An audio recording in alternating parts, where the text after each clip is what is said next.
Dance with me. I don't know what people say. No, you want.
don't you stay here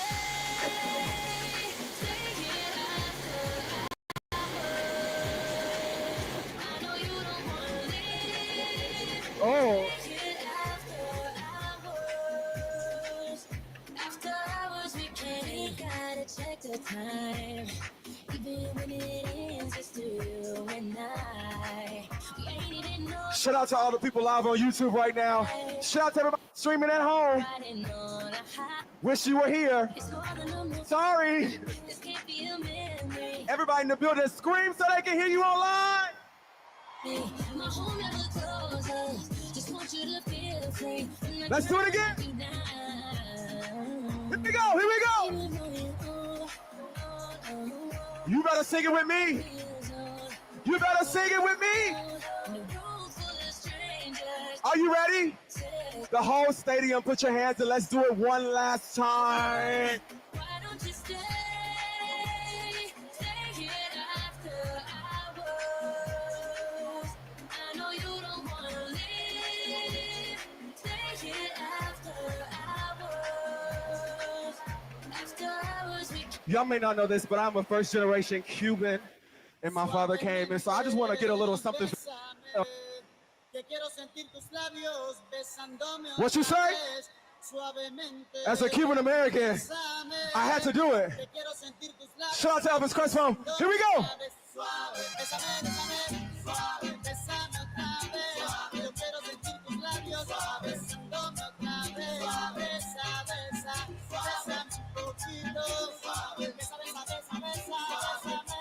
We gonna dance. Here we go.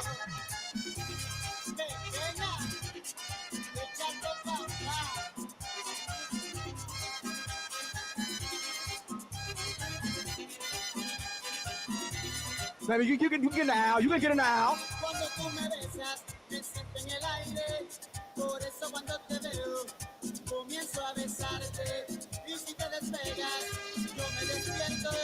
I know we're gonna say it together, right?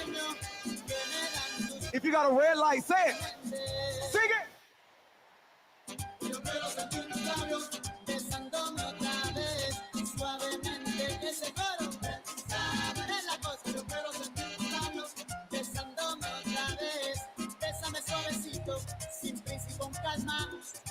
Dame un beso bien profundo que me llegue al alma. Dame un beso más en mi boca cabe. Dame un beso despacito, dame un beso suave. If you didn't know, I go by DJ Trife. That's Trife with a Y, not an I. Besándome otra vez. Seguro.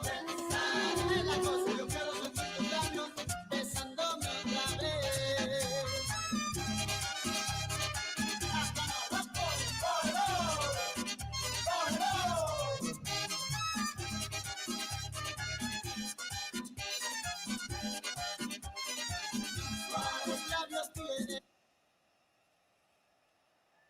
Secreto, lo beso y beso, y no lo encuentro. Un beso suave, es lo que anhelo. Un beso tuyo, es lo que quiero. Dámelo.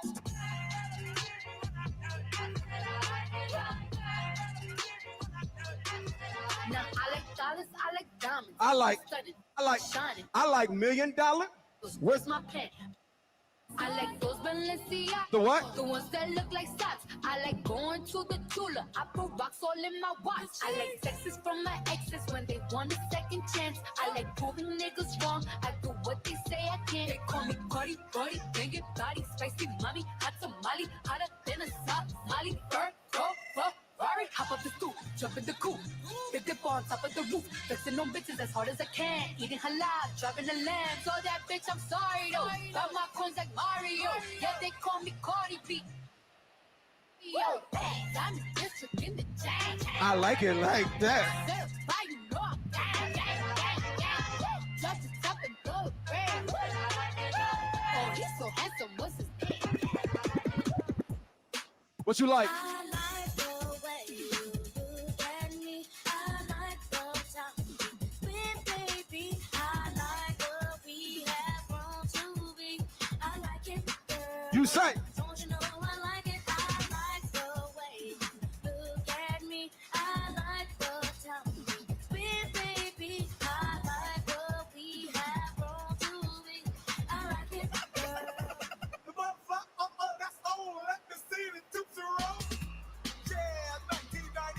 We finna do it.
Sing it to me. Sing it to Kamala.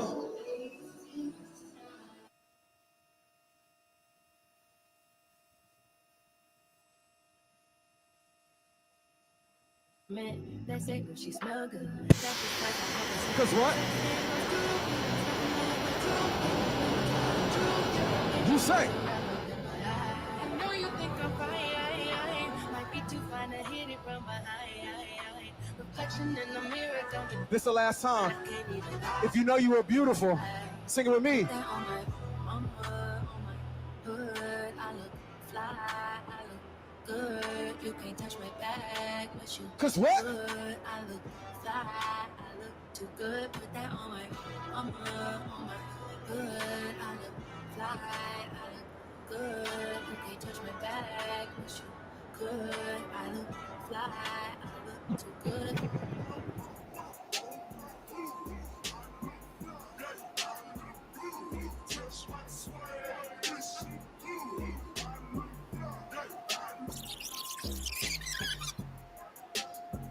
Bow, bow, bow.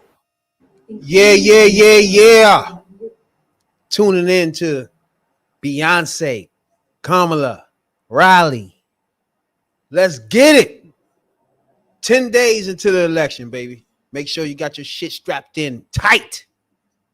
Cause we running through the tape, baby. Let's get it.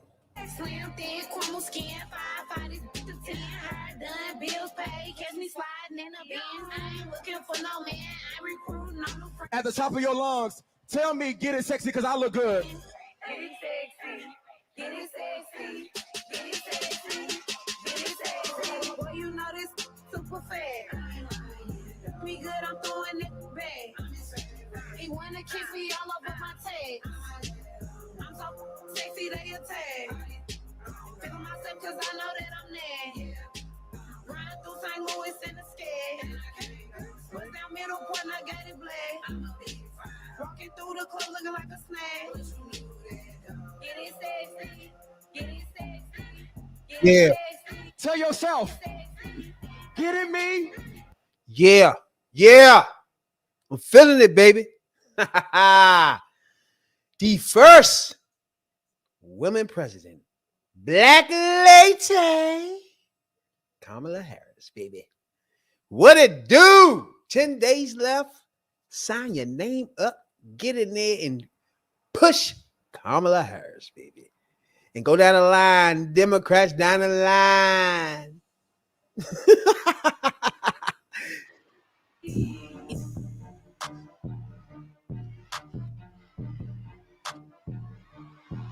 What time is it? Help me out. Oh, I told you we was going to warm this thing up real quick. You ready? You ready? Here we go. 3, 2, put your lights up in the air. It's 7 p.m. Friday. It's 95 degrees. I ain't got no, and no, I ain't got no.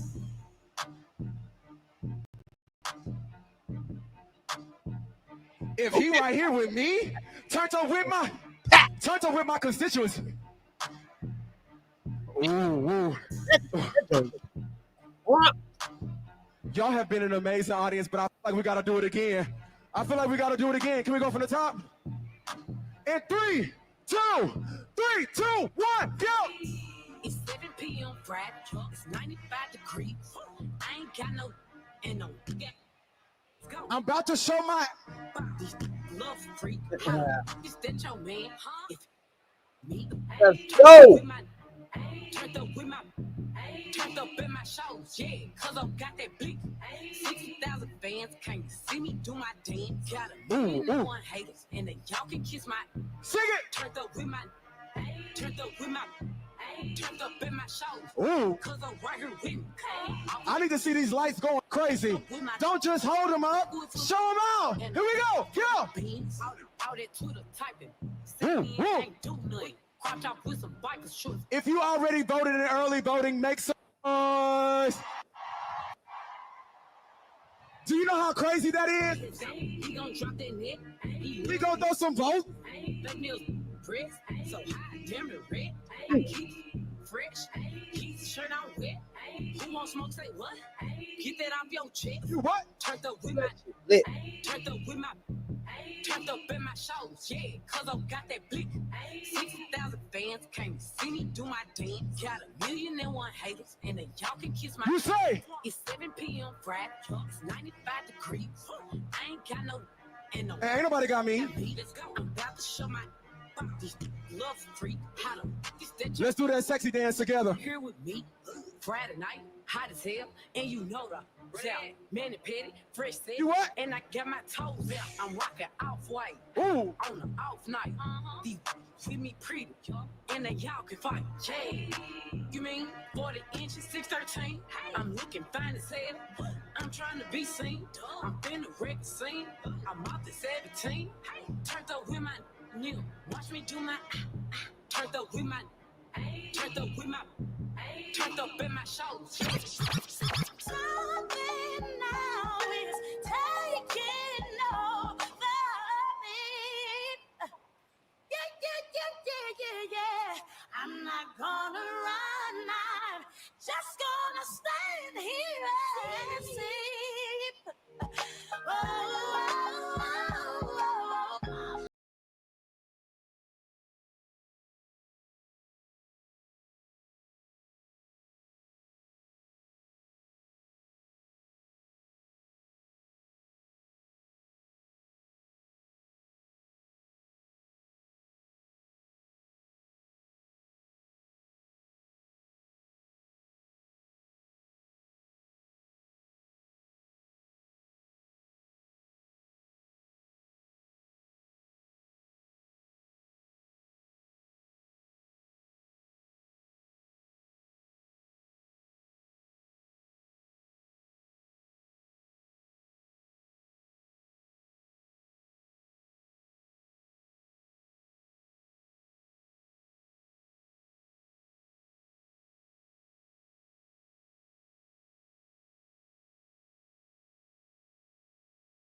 Tonight, I have been DJ Trife on the ones and twos.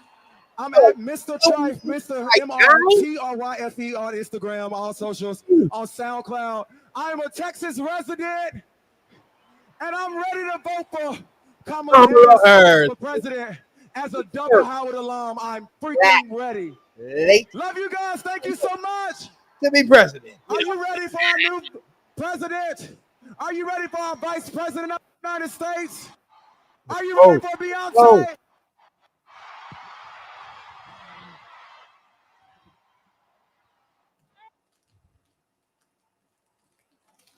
Boom, boom, boom, boom, boom, boom.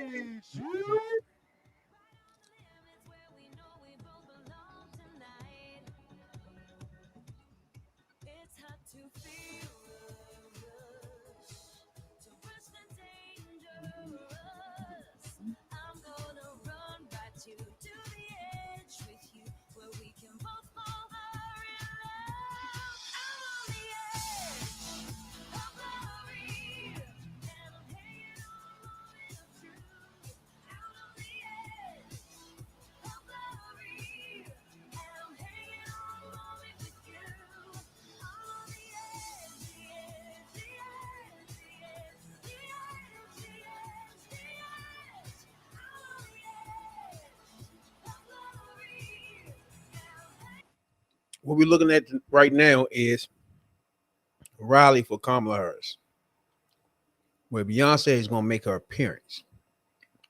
Now, it is a lot going on here. You know what I'm saying, dog? So to me, all you bullshit ass people undecided shit, that shit is out the window. Stop that bullshit. You undecided is because you like Trump. You know that motherfucker's a danger at this point, and you don't even know what to do. So you saying you undecided? Fuck you. If you ain't made your mind up by now, you's a dumb fuck. Period. There's no way in the fuck at this point in time you can be undecided, bro. That tells me that you don't give a fuck about racism. You don't even give a fuck about misogyny. You just don't give a fuck. It's something you still looking for, whatever the fuck that is. So to me, fuck you. Let's get all these people out as possible, bro.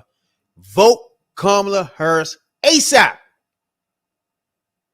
Fuck anybody talking about, I don't know though. I haven't heard enough from her. Fuck you.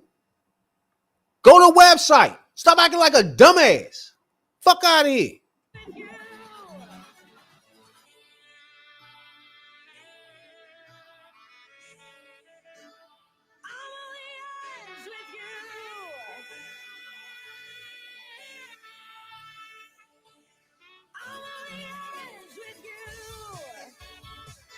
First of all, at this point in time, if you ain't figured out what's best for you at this point, you bullshitting for real.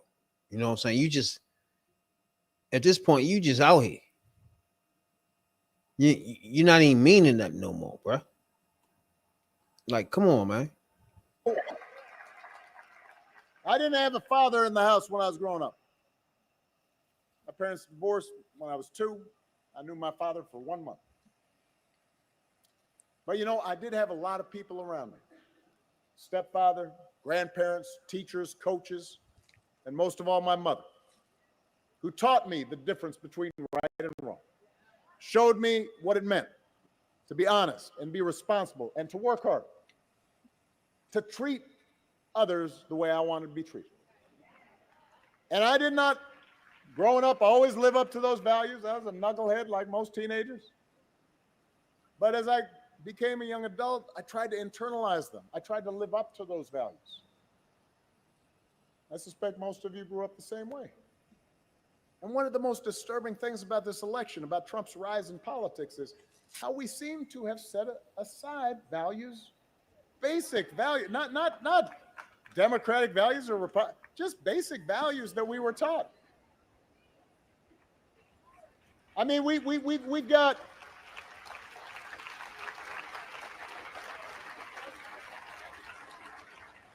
a few weeks ago, we had one of the deadliest hurricanes in American history. I was just talking to Roy and Josh about one of my favorite places in the country, Asheville. Just a couple hours from here. Devastated. So President Biden and Vice President Harris, they come down, they're in some of the affected communities, meeting with local officials, trying to comfort families. And as that is happening, Donald Trump and J.D. Vance are making up stories about the Biden administration withholding aid, not giving it to Republican areas, giving it to undocumented immigrants, just making stuff up. Even MAGA Republicans on the ground said that's just not true. It was a bald-faced lie. At a moment when people are most vulnerable, most desperate, for somebody, anybody, to try to manipulate and use that for their own gain, when did that become okay? I don't care where you stand on the issues. I don't care what party you're a member of. How can you countenance that behavior? If your coworkers acted like that, they wouldn't be your coworkers for very long. If a family member acted like that, you might still love them, but you wouldn't put them in charge of anything. You wouldn't trust them. And yet when Donald Trump lies or cheats or shows utter disregard for our Constitution, when he calls our service members who died in battle losers, when he calls our fellow citizens vermin, people make excuses for it, act like it's okay. As long as our side wins, it's all right. And I've noticed this especially with some men who seem to think Trump's behavior, the phony macho tough guy act, that somehow that's a sign of strength. I'm here to tell you, North Carolina, that's not what real strength is. Never has been. I don't care whether you're a Republican or a Democrat or an independent. I don't care if you're black or white or Hispanic or Asian or straight or gay. We know better than that. We know that real strength's about working hard and taking responsibility and telling the truth even when it's inconvenient. And that real strength's about helping people who need it and looking out for your neighbors and standing up for those who can't always stand up for themselves. That's what we should want in our daughters and our sons. And that's what I want to see in a president of the United States. And the good news, North Carolina, is that you have candidates to vote for in this election who demonstrate that kind of character, who know what real strength looks like, who will set a good example and do the right thing and leave this country better for it. That's the choice in this election. It's not just policies on the ballot. It's who we are, what we stand for. So whether this election is making you feel excited or scared or hopeful or frustrated or anything in between, do not sit back and hope for the best. Get off your couch and vote. Put down your phone and vote. Vote for Kamala Harris as the next president of the United States and Tim Walz as the next vice president. Vote for Josh Stein and this whole incredible North Carolina Democratic ticket. Help your friends and family members and neighbors and co-workers do the same. Because if enough of us make our voices heard, we will leave no doubt about the outcome of this election. We will leave no doubt about who we are and what America stands for. And together we will keep building a country that's more fair and more just and more equal and more free. That is our job.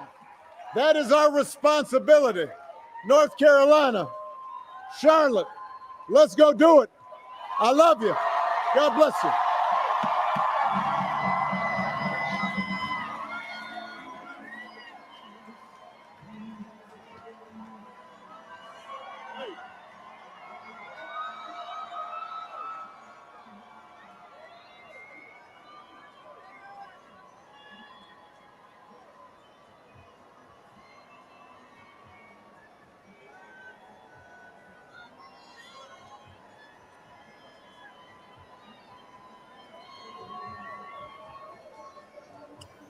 Yes, indeed.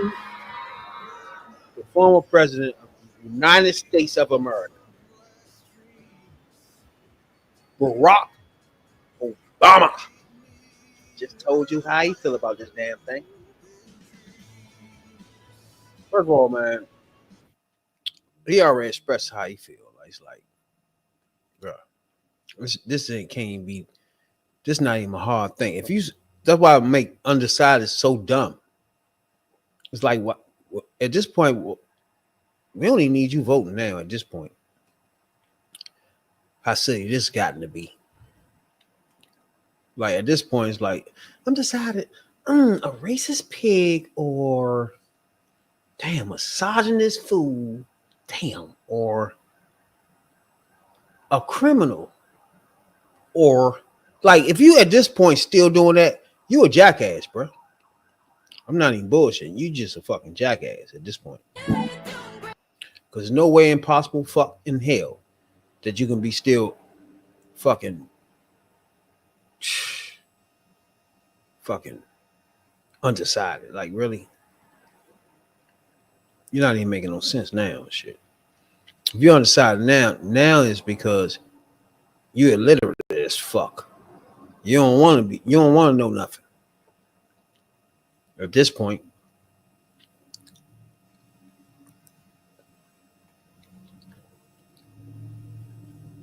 let's see what's going on here. Would have thought I was the only person who ever thought you will screw. All right. Just a few things here.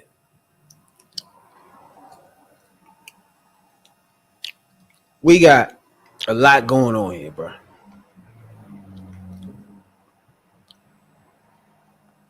And it's a lot we got to get into. Motherfuckers know me as that nigga that speaks for the black culture. You know what I'm saying? That's just me. That's us. This is podcast. Appreciate everybody tuning in. Subscribe, like, appreciate you if you do that. You know what I'm saying? We just here. We've been told if you tell people to subscribe and like, I don't know. We're not YouTubers. You know what I'm saying? Dog? But it's real important right now that everybody understand the stakes of this election. You know what I'm saying? Understand that wherever you live, whatever your life is, your family, everything is at stake at this point. You know what I'm saying, dog? So you got to make the right decision for your family, bro. You know what I'm saying? That's where we at now and shit.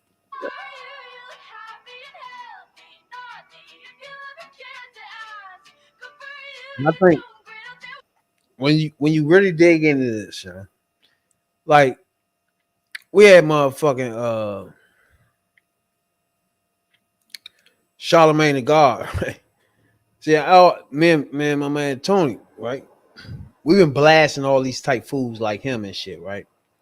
And it's funny to see him, Stephen A, all these motherfuckers on motherfucking air now, literally not being the friend of the Republicans no more.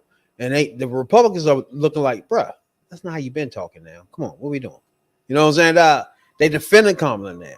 Now it's like, bruh, we brought you on this joint to beat these people up. What the fuck are you doing?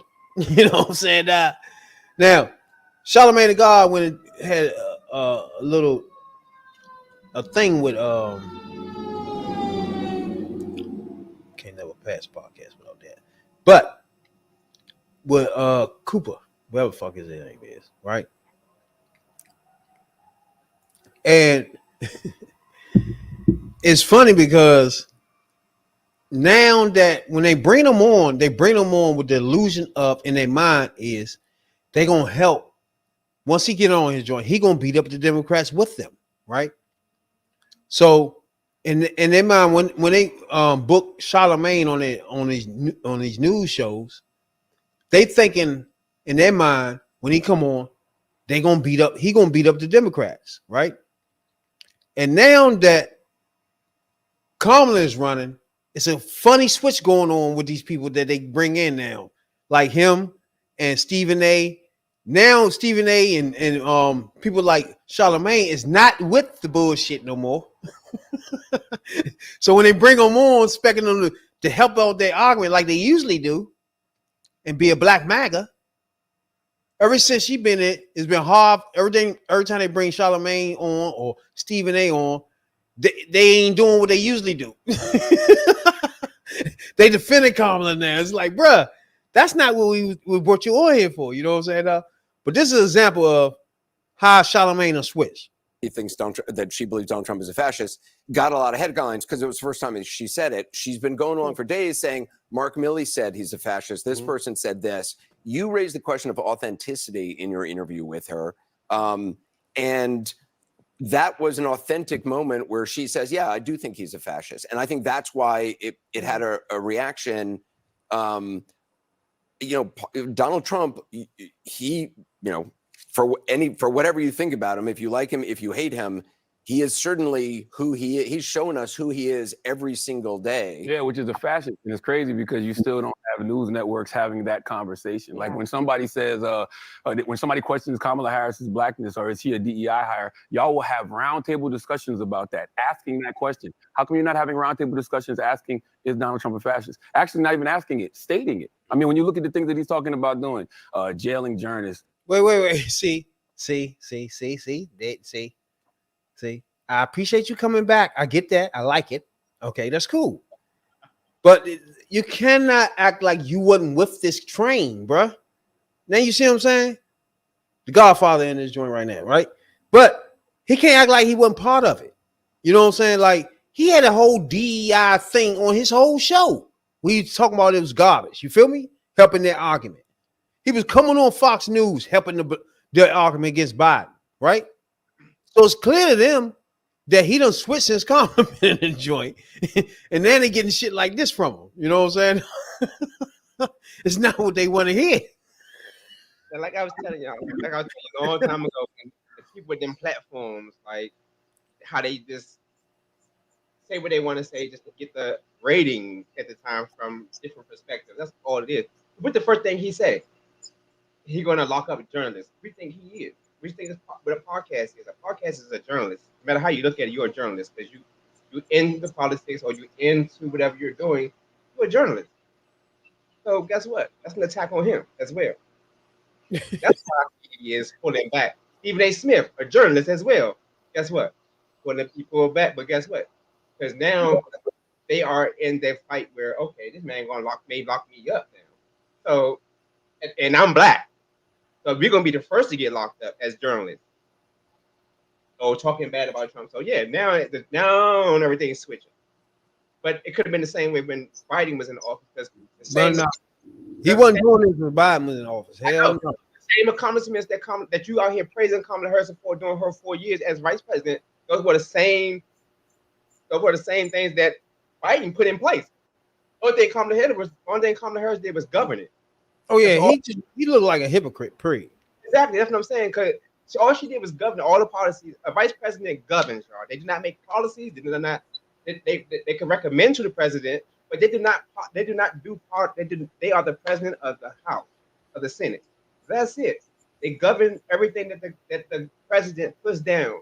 But all y'all blame her. Why is she do? Why she already in office? She's not the president.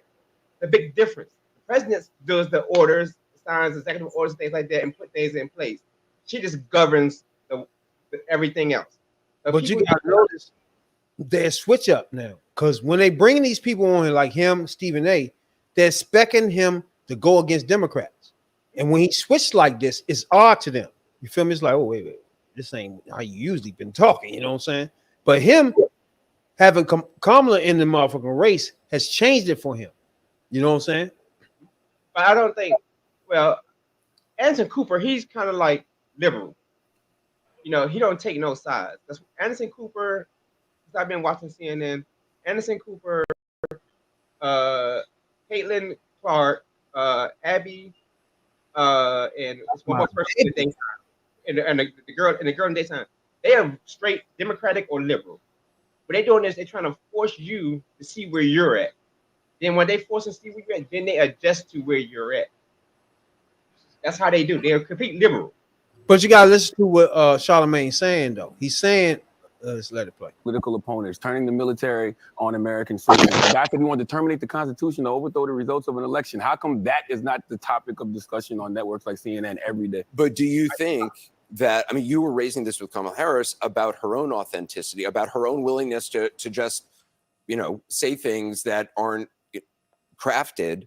Do you think she needs to do more of that? Trump's going to go. Needs to keep Trump's going to go. Apparently, yes. Apparently, Trump's going on. Is going to tape a thing with Joe Rogan. Do you think she should do that?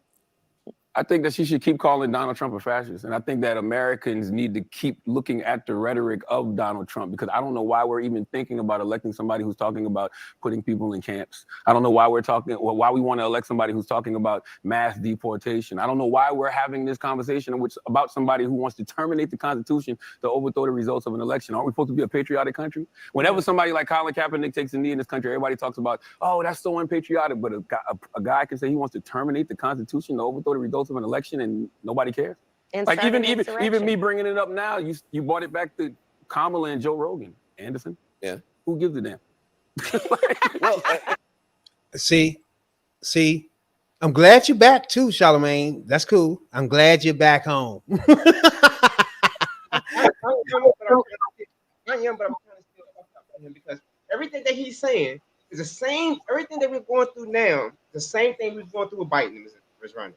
Biden, true. He's a hypocrite. We went through, Biden is saying from the start, he's from 2020, so why are you switching because it's Kamala Harris in the picture instead of sticking to the same script? But the same script that she's sticking to, the same script that's coming from the Biden's campaign. Yeah, he just looks stupid. Like he switched like this. it's obviously he's switching because it's her, right? Yeah. But we haven't found out the reasons why you switching because it's her. Because you was literally beating up Biden every week on your radio show. He was going to lose because of that. And then you just switched and realized everything motherfuckers been saying. You trying to say it now is odd to me, bro. We've all been saying it for months, like months. And now it's just resonating. I don't know. Go ahead, number one soul, bro. And it's the same thing I said about 2 months ago.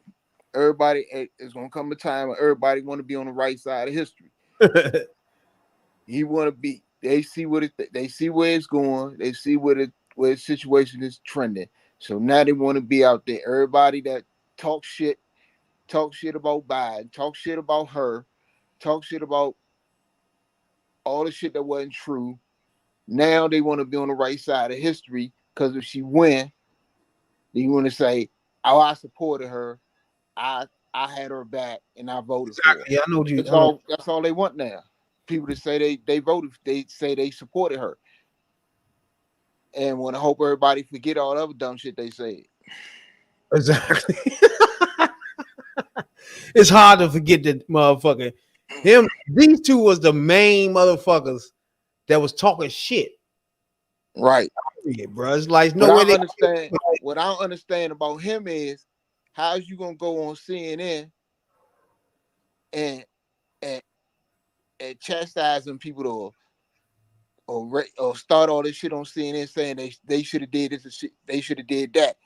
You got a platform that some might say is big as CNN. Why the fuck you wasn't bringing this up?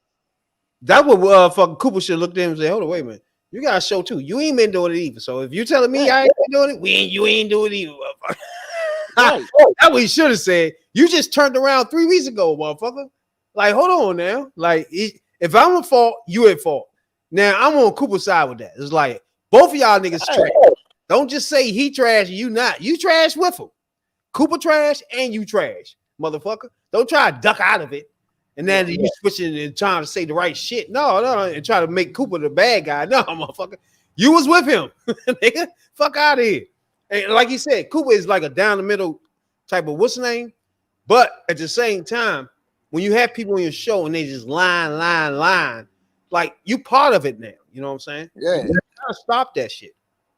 But see, what he said to Anderson Cooper, that's what he should have said when he went on Fox. See, when he was on Fox, he ain't say no shit close to like that. No, I don't know. Nowhere near it. Nah, he ain't think shit that thought ain't crossed his mind. But he get on them white platform. You know, he don't get on Fox with that's what not what. Yeah. See, he could get away with that on CNN. Yeah. But still, you got your own platform that you don't do that on yourself. And I've been saying that for months. All these podcasters that have this podcast that's not talking about this, but they have their own critique when somebody asks them a question right then and there. No, that's not suffice right now. Right now, we need all hands on deck. That's why I always said, hell yeah. That's what I always been saying. It's like, I don't give a fuck who you are. Everybody get hands on. Like I said, bring in everybody. She done did everything. I can't even complain. So she brought everybody I could think of. Roland Martin, everybody. It's like all hands on deck ASAP. Like after this, you don't want to be like, man, we left something on the table. Nope. Everybody get involved. You know what I'm saying? It's like we get it. It's gonna be some black people that's disillusioned or don't have the facts or don't really give a fuck about politics. Might vote for them or might stay home. You don't have to worry about them right now.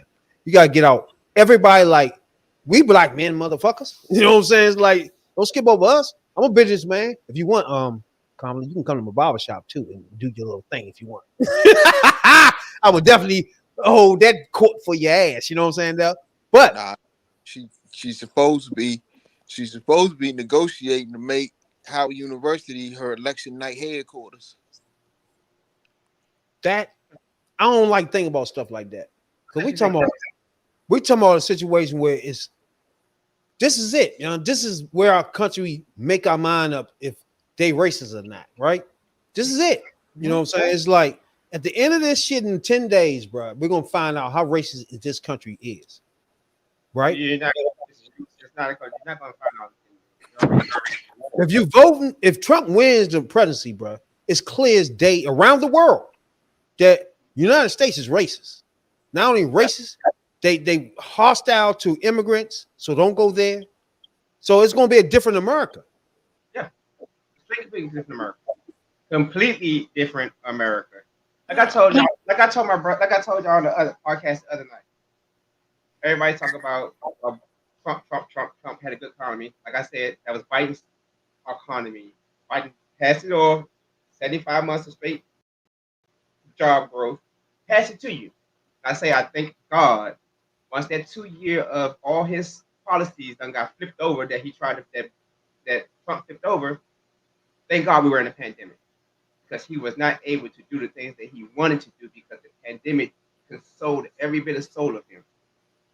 Okay, now I see what you're saying. Like, okay, everything, like all this Project 2025 shit was shit he would have done if we never went to the pandemic. What you saying? Yeah. So he already was going to do all this shit. Yeah, the war in Russia and Ukraine had already been happening because they was anticipating him to already go back into office. Because guess what? If it would have happened that second, in his first term, they was already staged. Why do you think it was so easy for them to start the war? It was already staged. They lied to the United States, say, "Oh, they're doing training." And that's 2 weeks later, they bombing. They was already put in place. So again, they thought it was going. That's why they figured, oh, we would cheat the election and all that. All that stuff they already had planned out at the very beginning of his presidency. But the pandemic took a hold, and thank God, praise God that it happened that way. Yeah, I ain't never think of it like that, but you might be on something with that right there. You know what I'm saying? Yeah. That ain't playing too much music. But yeah, so It's so packed, bro. It's like a concert in that bitch. I hope all of them in there already done voted. If they ain't vote, then what the hell they in there for? They need to be able to vote. I mean, look at this shit though. It's like, what the fuck? And like I say, I don't think Trump's going to win Texas. If Cruz lose Texas, Let's get on that for a minute. You did say that. Now hold on. Let's get on that for a minute because you said that, I think a month ago. You said all right. So now she is in Texas, which tells me she got some polling that feels that it can be some slippery shit. But I don't think she thinks she can win Texas though. I think she can just make it so close that it makes it hard for Trump to win outright. No, if she wins Texas, Trump lost president. Oh yeah, we know that. But look, I'm telling you, and y'all forgetting Iowa. Y'all still forgetting Iowa is a quiet sleeper because them women are not going to vote for Trump. But you think she can win? Think about that, Texas. Tom Cruise right now. Cruz is behind in the Senate race in Texas right now to a former football player. Another thing, Beyonce is from Texas. Yep. Beyonce's from Texas. Your girl Meg Thee Stallion is from Texas. Now Meg Thee Stallion did her joint in Atlanta. Yeah, but she's from Texas though. But I'm gonna tell you, if Beyonce do something tonight, right, and it's another joint with motherfucking what's the white girl that fuck with the player? Yeah, Taylor Swift. Swift, yeah. If you back that up with Taylor Swift, this shit would be crazy, bro. See, the only problem we have I tell people that why you don't see the turnout that we had from Barack Obama. God, Look at all the stars that we had. We had P. Diddy. We had P. Diddy and all of them. They were. Oh, are you looking in here? This joint is super packed, bro. Yeah. I'm talking about super. Like it's a basketball game out this bitch. Tell y'all, Texas they're not sleeping. Texas is gonna be the quiet sleeper. Texas and Georgia, I think Georgia may be close, but Texas, I think she's gonna take Texas. Is she gonna take Texas? I just can't imagine her winning Texas, bro. That'd be crazy. I'm telling you, you may take Texas, you may take Iowa. Kansas is another quiet sleeper like Iowa. Kansas went blue for Barack Obama because why? Because Barack Obama. But now you got women rights on the line. Kansas and Iowa ain't having it. We about Kansas, to Kansas and Iowa ain't having yeah, keep it. playing. It just started at 9.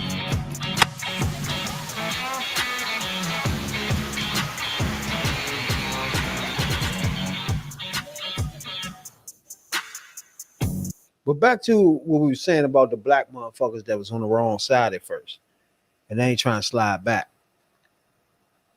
I appreciate them coming back. To be honest, we need motherfucking these voices, Stephen A. and this clown ass Charlemagne, to be on our side. To be honest with you, bro. It was disappointing that they was on some other shit. It was because I can't really say it was right. They just because you can't go be against Biden but be for Kamala because it's the same. You can't because it's the same messages. It's just that Biden couldn't message the way he wanted for his aide. I'm glad they back. We need their voices for sure. Them motherfuckers got the hugest platforms out there. My name is Jessica Alba.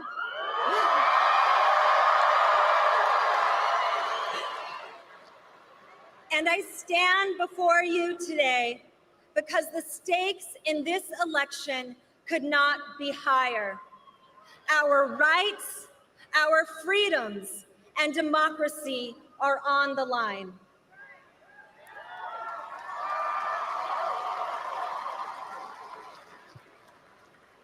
My father was in the Air Force. I don't know if you know this about me, but I spent much of my childhood in Del Rio, Texas. I still miss a lot that Tex-Mex food. We have not figured it out in LA yet, let me tell you. But it was here in Texas that I learned the importance of looking out for your neighbors, lending a hand without hesitation, and treating people the way you would want to be treated.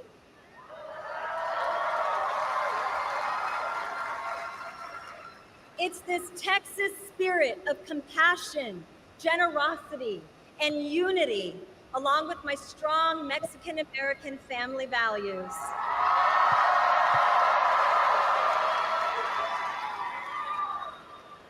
that shaped who I am today. Vice President Harris has spent her entire career embodying these same values. We all know we need the hopeful path laid out by Vice President Kamala Harris and Governor Tim Walz. A vision that unites us, protects our freedoms, and creates a brighter future, a more inclusive future for all. As a mother, I'm excited by VP Harris's new way forward, focused on uplifting families and the middle class. They will expand the child tax credit to provide a $6,000 tax cut to families with newborn children. Because they believe that no child in America should live in poverty. As an entrepreneur, I am inspired that as part of her opportunity economy agenda, Kamala is fighting to help small businesses and entrepreneurs innovate and grow by expanding the startup expense tax deduction for new businesses from $5,000 to $50,000.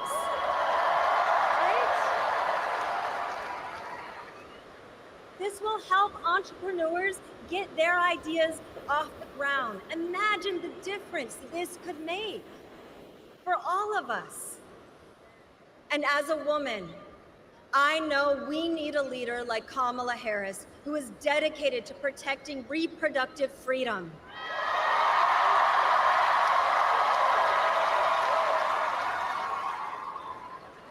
Ensuring that decisions about your body are made by you, right? Never by the government. Because Kamala Harris understands that protecting reproductive freedom isn't about politics. It's about our right to choose.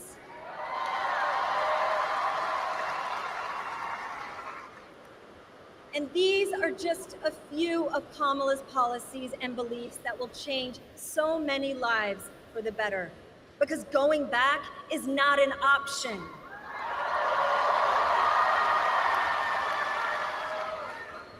Kamala Harris doesn't just want Houston, Texas to survive. She wants y'all to thrive, okay? So let's hear it, Houston. We are not going back. We are not going back. Woo! Not going back. Not going back.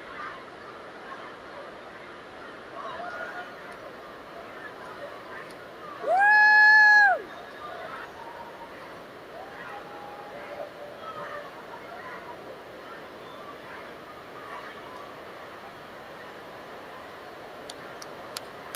All right. With less than 2 weeks until Election Day, I'm counting on each and every one of you to spread the word and encourage everyone you know that is eligible to vote to get out there and vote. So Houston, let's do this. Please join me in electing Kamala Harris as the next president of the United States.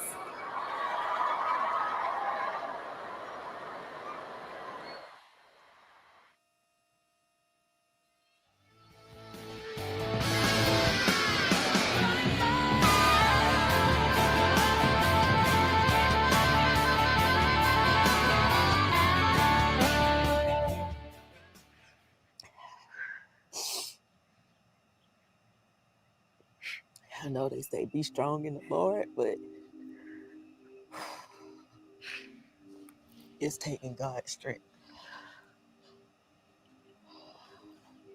This is the hardest thing ever in life. To see you in this light. You're looking at a mother that is broken. How many more women would have to die? This is the result of what happens when you try to control a woman's body. My daughter is gone because of what Donald Trump did. She would be here had they helped her. You denied my daughter. When I looked in her eyes, she looked weak. She was in pain. She was hurting. And she started saying, I want y'all to work together to take care of Messiah. Kamala Harris will make sure not one more family goes through what we're going through now. Amber Nicole Thurman, My baby Amber, my sister Amber, had her whole life ahead of her. I believe that Kamala will stand for us all. I'm Kamala Harris, and I approve this message. Please welcome Dr. Todd Ivy.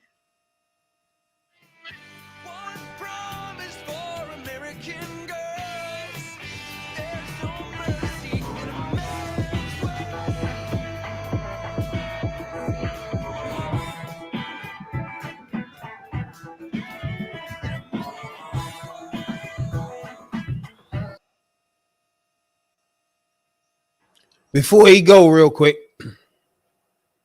Oh shit. Before he go, what they try to explain to everybody is she had to go to another state to get her abortion, which is a life-saving situation, and they didn't give her the opportunity to the doctors were scared because they were gonna get locked up. That shit's fucked up.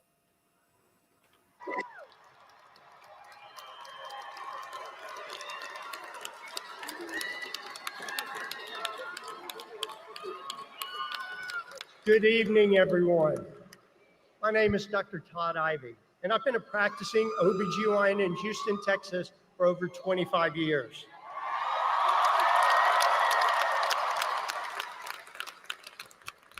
I want to acknowledge my colleagues here with me tonight, who courageously continue the fight in Texas for reproductive freedom for our patients. Everybody understand what they're doing here. This is a rally for reproduction rights, right? So they're gonna start off with telling you the causes of taking away Roe v. Wade, and we're gonna get into Roe v. Wade in a minute. Our country. I could not believe what was happening. I could not believe that basic essential medical care would be criminalized. Yet, here we are. And today in Texas, because of Donald Trump, I could be thrown in prison for life for providing reproductive health care.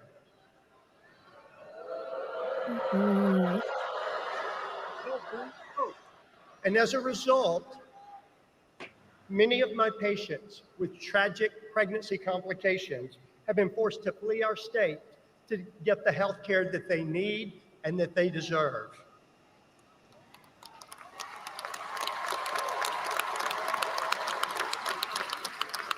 Well, share it on your Facebook.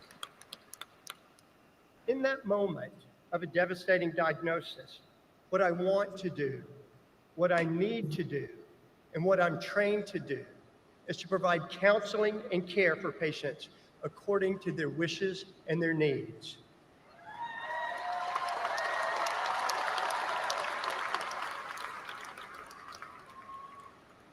But these laws are designed to handcuff me, literally.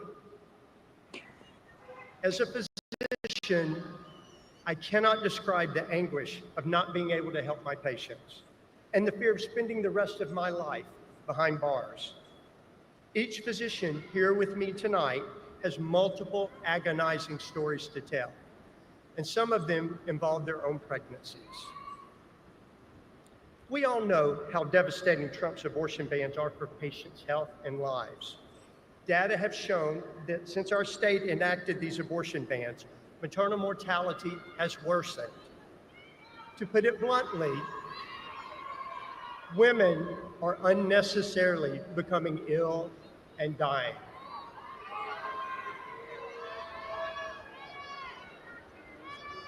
Nationwide,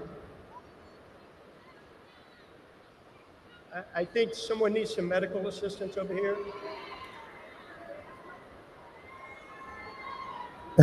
They's about to leave the stage though. Like, bro, hold on. We got somebody in the crowd for this. You muted. You muted yourself. Yeah, they saw Beyonce, so everybody excited. Hey, but the doctor's about to leave the stage to help them though.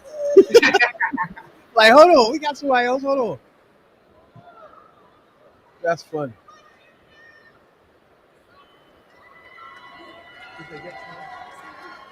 They still ready to go. Are they getting someone? Okay, great. So nationwide, medical assistance. You need more medical assistance out there, goddamn. So nationwide, nearly 7 in 10 OBGYNs say that abortion bans have worsened their ability to manage pregnancy-related emergencies. And here in Texas, 3 in 4 OBGYNs have said they simply can no longer practice evidence-based medicine. This is a healthcare crisis. Tens of thousands of Texas women traveled out of state for abortion care last year, leaving their jobs, leaving their homes, and leaving their families just to get medical care. This is unacceptable. And this is cruel.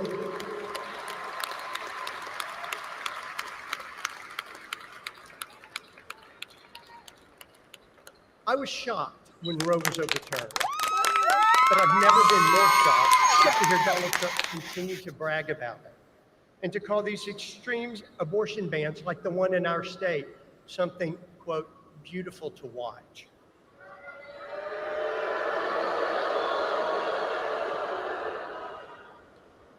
As a physician on the front lines in Texas, I'll tell you, what's happening here is not beautiful. It's devastating, and we must stop it.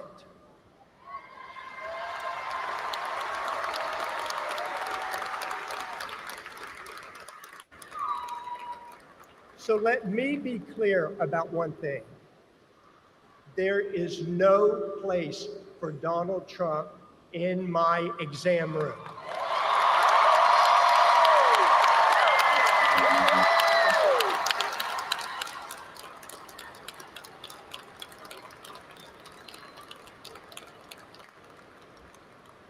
And that's why I am proud to be supporting Vice President Harris.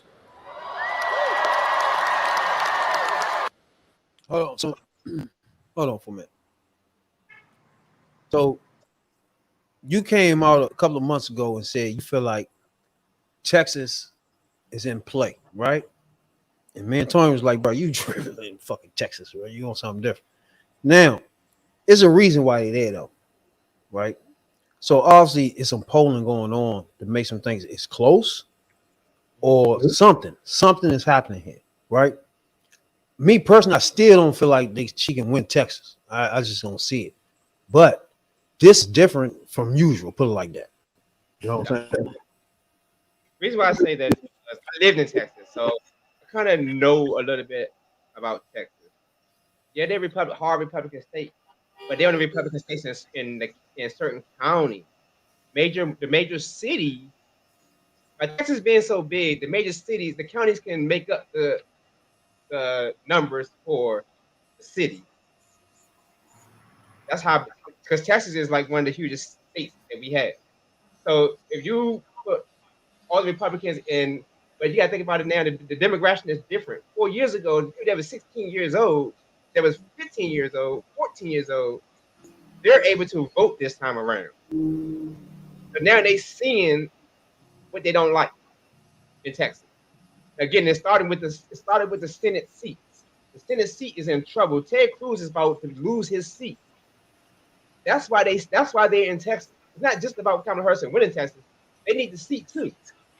That's what I'm thinking. I'm thinking it's more. She don't think she's getting polling. I'm thinking that it's tight, and if she go in here and make some fuss, she can help the Senate race. I think that's why they did. And they're going to turn blue when they get the Senate.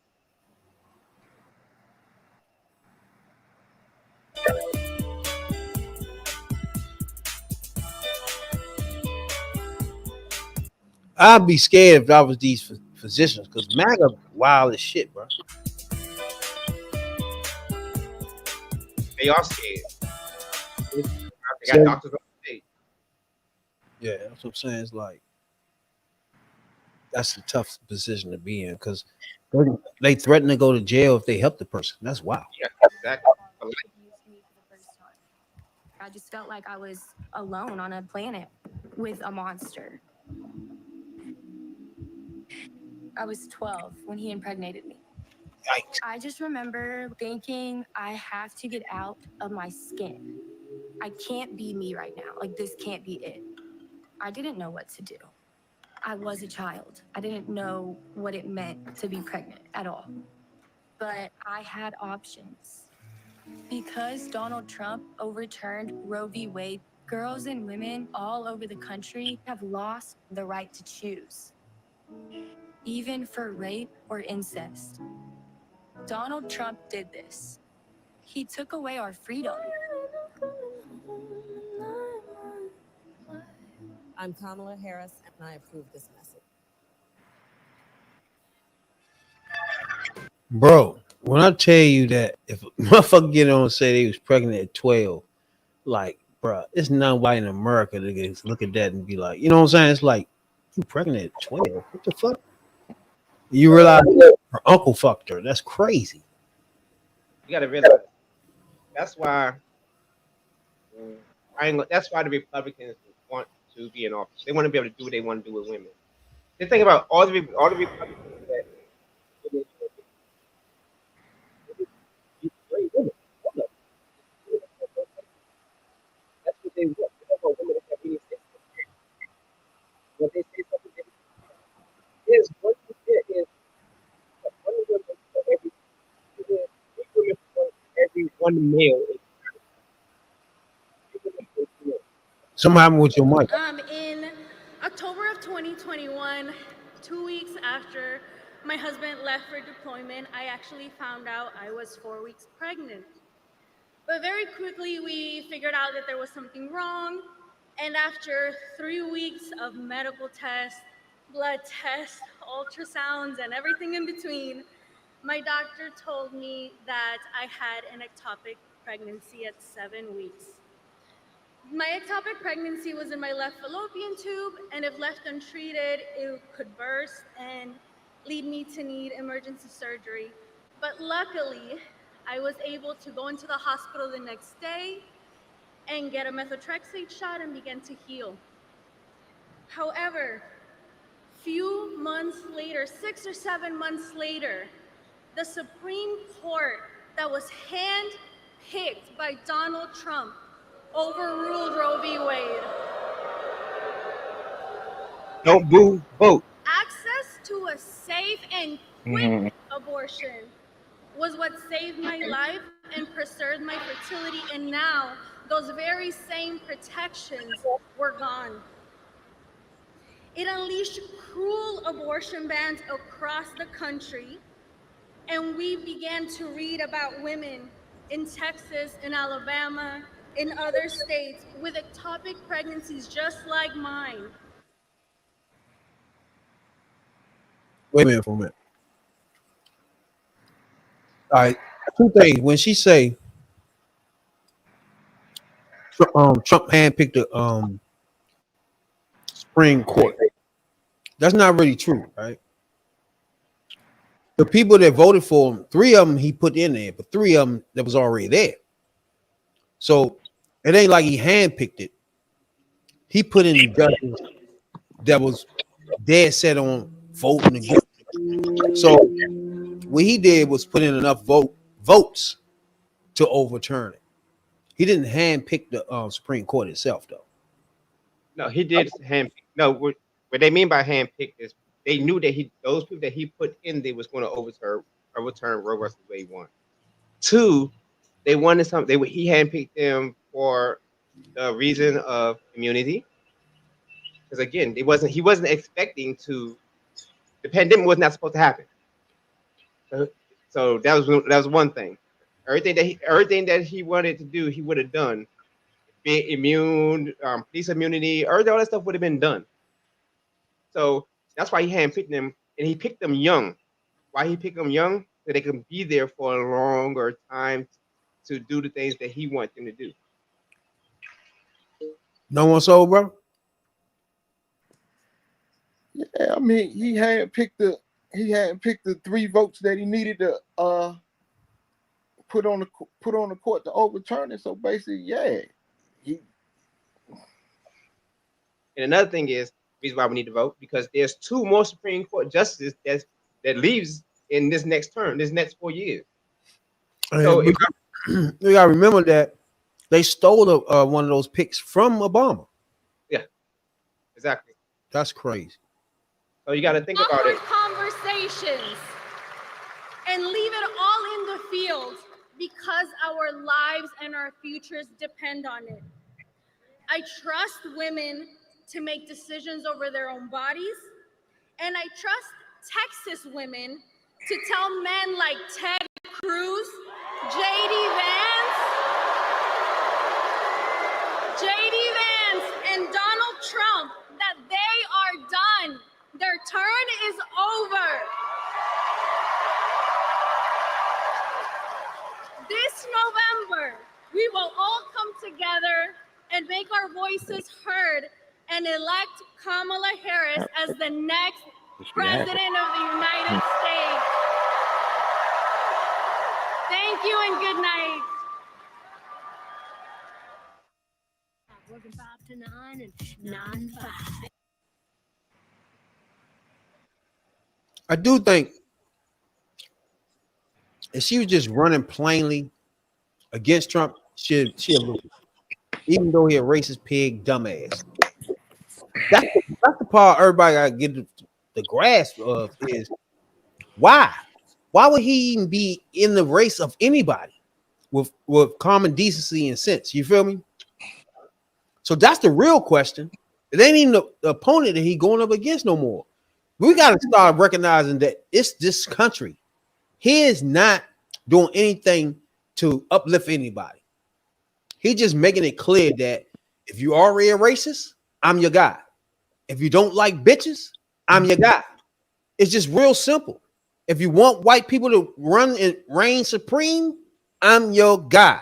He's not out here campaigning like he want to do anything different. You know what I'm saying? It's just a double standard. They called it out the other day on CNN.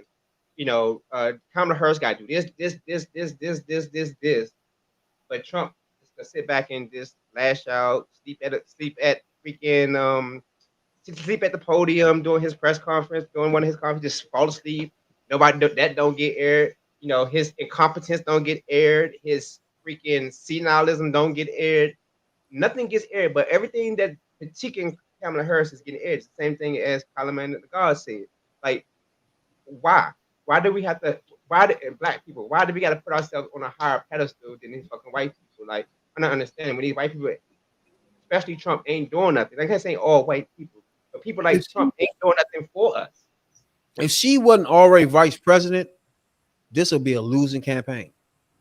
The fact that she's already vice president gives her a like some people just say, okay, fuck, she really already there. You know what I'm saying? So it's not that difficult, you know. Like I think if she's the person running, not already vice president, this would be over, just like Hillary. No, I don't think so.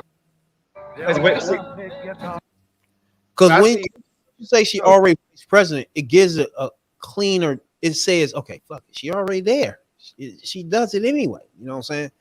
Far compared to somebody just running, and you try to figure out what would they do there. You know what I'm saying? No, I think it's different. I think if she was not in the office that she's already, if she wasn't in the seat already as vice president, I think it'd be a different race because she'd be losing. She'd be on the outs because right now they can put her on the border. They can put her on everything that's hurting in the campaign right now, which is border, which is high food, high cost. They can attach her to that. But if she's not attached to nothing and just coming, it's a different ballgame. Because everything he has thrown at her has not attached. So if by her being in office already, that's what's kind of hurting her. But then you got people saying, if she's in office already, she ain't doing that, she ain't not doing this, she's not doing that. But that's the mindset. But if she wasn't in office already, it'd be a different race. No, you gotta realize something right here that's being missed. She's a woman, bro. Doesn't matter. But it doesn't matter. Hillary Clinton almost, she should have won, but she lost. But not by much. She the one who opened the gate. Right there. She was not. If Hillary Clinton was already vice president at the time, she would have won. Because it drops the fear of what does she do if she be there? She already there now. Like you done lived down there for 4 years. But the thing is, they still asking her them questions now, and she was there for 4 years. So that's what I'm saying. They asking her those same questions now, and she's been there for 4 years. So again, vice president doesn't make policy decisions and things like that. They just govern. True, so, but vice president is somebody that's basically the next step to a president, and that's in everybody's eyes, right? That's the next step. And she already in office. It seems obvious to just continue. You feel me? Now, if she was just out of office, it makes it hard because they both out. Now you looking at two people. What are they going to do when they get in? And she ain't have enough time to explain all of that. That's what I'm saying. That's what I'm saying. She would, if Biden would have said, if Biden would have said at the beginning, I'm going to do 1 year. It's then I'm falling back. And you take the reins. If we was already that way, she would have already been starting her campaign. She even started nothing. She had 100 days. Now I agree with you. If that's why I don't like what Biden did, right? Because if you want to go ahead and drop out, you should have been dropped out and made her president for the last 4 or 5 months instead of waiting for the last second to drop out of the joint. It's like if you were dropped out, you should be like, I'm gonna drop out of this campaign and I'm gonna resign as president, which makes motherfucker Kamala the president now. So she gonna be already president when people already start voting. That would have made it easier. Yeah, so and that'd be another thing too. That way, if he would have resigned, if he would have stepped back and everything, then she could have start putting in place all those policies that she wanted in place. So then people would be like, damn, she doing this. Oh, damn, she doing that. Then she had in the position to make those policy changes that people are looking for. But then again, the house has to do it. And the house It's like a lot of reasons why it's so hard for her to win, and the fact that she in position to make a shot at winning is crazy, bro. Not only you a woman, you started 3 months ago, and this has been running for 10 years, bro. It's like you got to give her credit. She is running a crazy campaign. No one so, bro. Look, first they say Biden, it was Biden's fault. Biden the cause of everything till he dropped out. Then she was the cause of everything. Then next she wasn't giving no interviews, so we don't know her. We don't know her what she stand on or what her platform is. Then she giving too many interviews, and then this is always something. They gonna make her jump through all kind of hoops. She jumping through all the hoops, but they gonna make her jump through all kind of hoops. You already know what he is. He a fucking maniac. So that all that shit, you know, they can with her right now. And So what you think about her? Period. Like, will you think she'd have a better chance if she was already the president, or do you think it'd be worse off if she wasn't vice president at all, or do you think it'd be better if she wasn't vice president at all? I mean, look, the vice president thing played it played more than what people think. Yeah, Look, if she wasn't vice president, it'd be tough, bro. People was paying it. Look, even though they was trying to say she was irrelevant, she didn't do nothing. Joe Biden didn't put no signature shit in her hand or whatever the fuck. But they tried to say that. But evidently, people somewhere was paying attention because when he dropped out the race, the groundswell, it came up so fast, and it was like so fast and so overwhelming. It just swept through everything and knocked everybody else out. So people know who she is. It's enough people that knew who she is to cause that, and then it just made everybody else want to know who she is, and that's how you got all them rumors and false shit about her. You got that out the way, and because people, it was enough people that caused the groundswell, and then when it took over, now everybody know her, know about her, know what she about, and hey, it's either you want MAGA or you want what she offering. And another thing I like about her campaign is she jumps on his words. Like, for example, anything he say, it's like a press conference, or I want to say something about what he said. You know what I'm saying? It's like she not letting what he said go. She's not waiting for news and none of them to put out what he said. You feel me? She making them talk about it. You know what I'm saying? Like, don't get that slide. I've been saying this for the longest time, and I know motherfuckers probably tired of me saying it. The woman is a trained lawyer. She's a trained litigator. She was trained to do this shit. That is nothing but the attorney general coming out of her. When he say something, she gonna debunk it. She gonna put it. She gonna use it as evidence. She gonna use it to present her case, and that's just what she been doing. That's just the lawyer coming out of it. Every time he say something, she gonna wear his ass out with it. I think that's a good strategy because it don't let what he's saying slide past. You feel what I'm saying? Right. The media ain't gonna blow it up. They gonna keep talking to her about bullshit. But the way she doing is making them talk about what he just said, motherfucker. Yes. Right. But like how everything he does, like I follow her campaign on Twitter, and I follow on X. I apologize, X formerly known as Twitter, and I follow the Republicans against Trump. And every time he come on stage with anything, they plastered within 10 minutes of him talking before his rally is over. He did this, or he debunked this, or they debunking stuff. But so when she gets to her next rally stop, that's when she reads what they said, and then she goes and put it on stage because they trolling him every single step of the way. They trolling everything he does. Yeah, that TikTok joint on his ass, and True Social. They on True Social too. They on his ass. Yeah. They slap on the motherfucking joint for sure. But how y'all feel about the stars and certain? Do y'all think that make a difference when people come do this type stuff like this? I think back in the day, like when I was talking about earlier when Obama was running, and we had like P Diddy, we had everybody out there. Not knocking Oprah Winfrey. I don't know what she's doing in the background and things like that, but she was more out there with Barack Obama. She was really out there. She wasn't out there with what's his name, Biden at all. She ain't come in till 3 months ago. Yeah. So I think it's a different. Yeah, she came out, but you think that her voice is still not really heard because a lot of people. Remember, she had a town hall, the first town hall she had. Yeah, she did have a town hall, but since then, where has she been? True. Where has she been?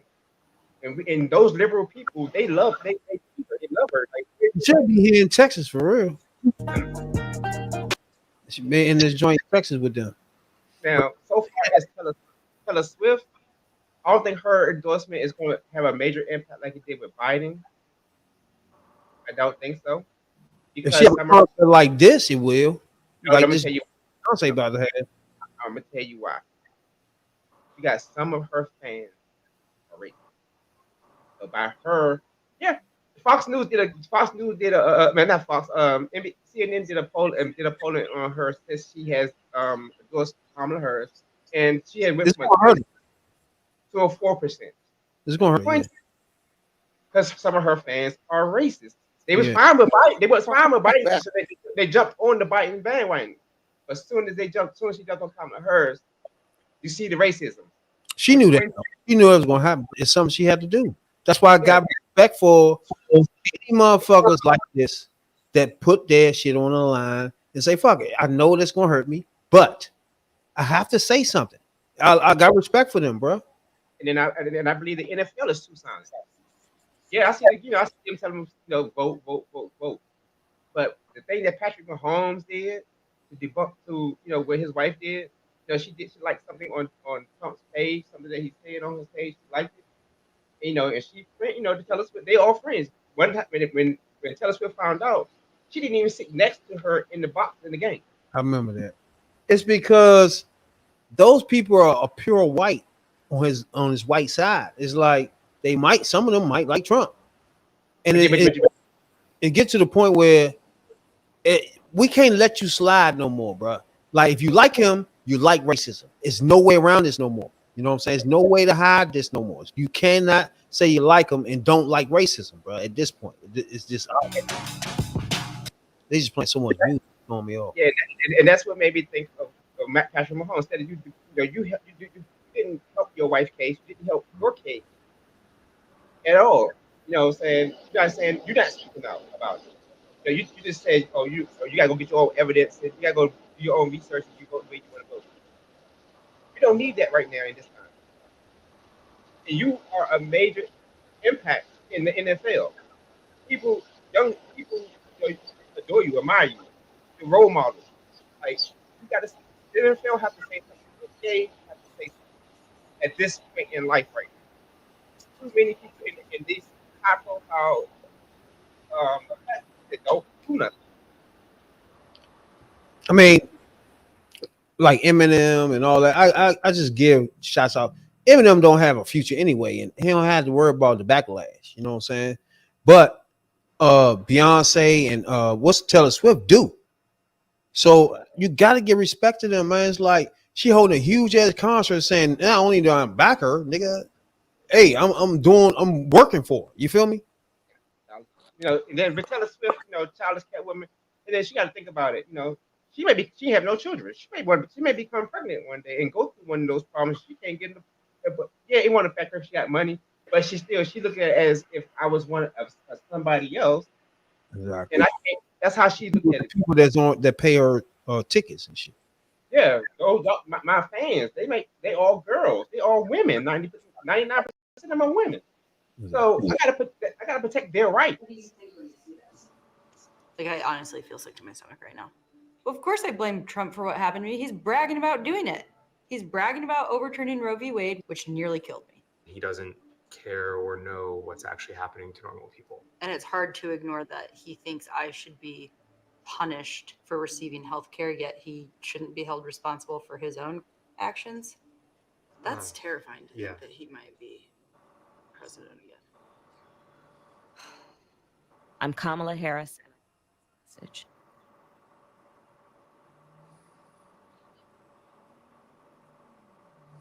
That was, see, again, these gonna be people up because some people never knew this was going on. They never felt like I'm an anti-abortion would result to this type stuff. So I think the overturn of Roe v. Wade really woke a lot of people up that was with this shit at first, and then they started realizing that family members and shit like this shit hurts. Yeah, even like Cheney's daughter, she's pro-life. She's really pro-life, but she says she's voting for Kamala Harris because of what he's a threat to the market. So if I'm pro-life, if she's pro-life like that, if she can step back and vote and campaign with Kamala Harris, that's to tell people. It's just more at stake than just one issue. That's Months of grueling fertility treatments. In the spring of 2022, we were thrilled to find out that she was pregnant with our first baby, a girl. We were over the moon. My first trimester was smooth sailing, but suddenly at 18 weeks, I suffered complications. We were with 100% certainty going to lose our baby girl. We were devastated. What I needed at that point was an abortion so that I could safely and with dignity deliver our daughter and begin the healing process. But this was post-Roe, Texas. The near total abortion ban had gone into effect just 2 days after Amanda's water broke. Ending the pregnancy would have been a legal abortion under the Texas ban. Our doctor risked losing her license and even face jail time. So I was told to wait to seek care until I got so sick that my life was considered in danger. Only then would my case fall under one of the rare exceptions where a doctor can intervene in our state of Texas. For 3 long days, we begged for someone to help. But the help never came due to Texas's oppressive, inhumane abortion laws. Eventually, Amanda's temperature spiked. She was shaking and disoriented. We rushed to the emergency room, and by this time, Amanda had developed an infection which had become septic. I was finally close enough to death to deserve health care in Texas. After stabilizing my vitals enough to deliver our baby, Willow, I crashed again with another bout of sepsis, and I was transferred to the ICU. Our family flew in from across the country for fear that I wouldn't make it through the night. It was in that dark and lonely hospital room that I realized I was actually lucky. I lived. Others have not. It is unthinkable to me that anyone could cheer on the cruel abortion bans that nearly took Amanda's life. But that's exactly what Donald Trump and Ted Cruz have done. That's right. That is right. And adding to this cruelty, Trump has said that there should be some sort of punishment for women who have an abortion. Women just like Amanda. What's just as scary is that Donald Trump's allies have detailed plans on how Trump would ban abortion in all 50 states without the help of Congress. That means that what Josh and I went through could be the reality facing Americans and families in this country if he gets back into power.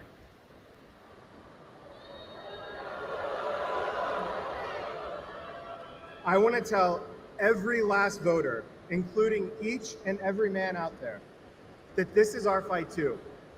The decision about, that's right. And the decision about if and when to start a family should be ours to make, not Donald Trump's, not Ted Cruz's. That's why we need to elect Vice President Harris, Representative Colin Allred, and Democrats up and down the ballot to restore our reproductive freedom.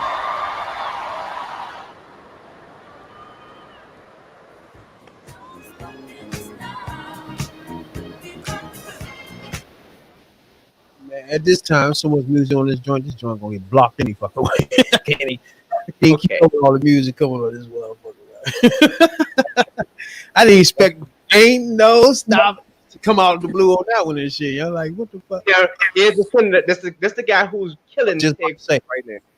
Man, Tony did a profile on him a few months ago when he first started getting in the joint. So we might have to redo this to him again. But he is running against Ted Cruz, and there's a tight race in Texas. Hey, Houston, how you doing? Hey, let's give it up for Amanda and Josh.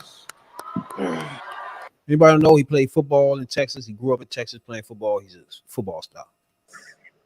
That they were just up here telling their own personal story of what they've gone through here in this state. And I want to thank Vice President Harris for coming to Texas and for shining a light on what's happening to Texas families and Texas women. Thank you, Amanda and Josh.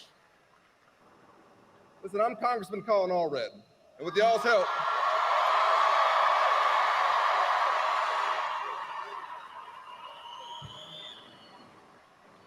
help, and God's grace, we're going to beat Ted Cruz.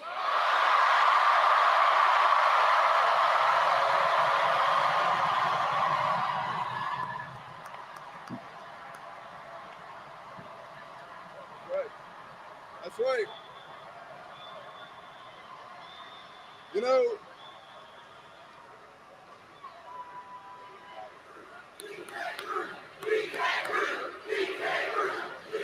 that's right. That's right. You hear that, Ted? You hear that? Let's go, Texas. All right.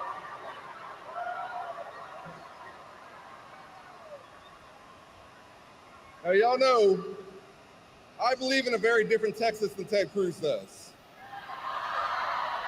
I was raised by a single mother, the public school teacher, and we don't pay our teachers enough. We don't pay them enough. And so I relied on my community, on my teachers and my coaches, folks who went above and beyond for me. They poured themselves into me. Because of them, I became captain of the football team at Baylor, was a linebacker in the NFL, became a civil rights lawyer, and have served us in Congress for the last 6 years. And you know what? My time in Congress, I've been the exact opposite of Ted Cruz. Because I never forgot where I came from. Never forgot the folks who gave me a chance. I've been the most bipartisan Texan in Congress because that's how you get things done. That's what we elect people to do. You gotta realize that we really have a chance to get rid of Marjorie Greene and Ted Cruz. Literally, we can literally turn the page. This is really a big election, bro. For too long. Too long. 12 years is long enough. And I don't know. And they both running against black men. So Marjorie Greene's running against a veteran, a black man that's running against her in South Carolina. And that might be, not South Carolina. Was she in Atlanta? And I think that is going to be a tighter race than this one. I don't know. But this right here is tight too. But it's Texas, man. I don't know, bro.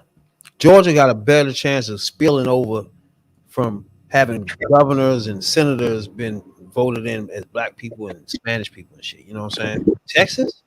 I know. Go ahead. You got something to say?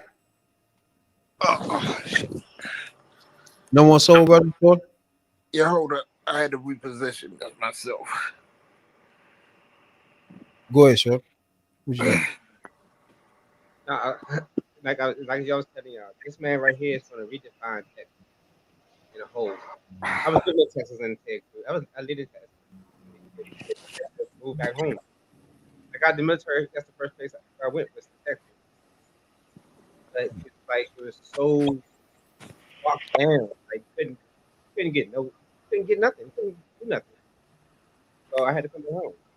Oh no, in the debate, man, he did good to him in the debate too. That mob.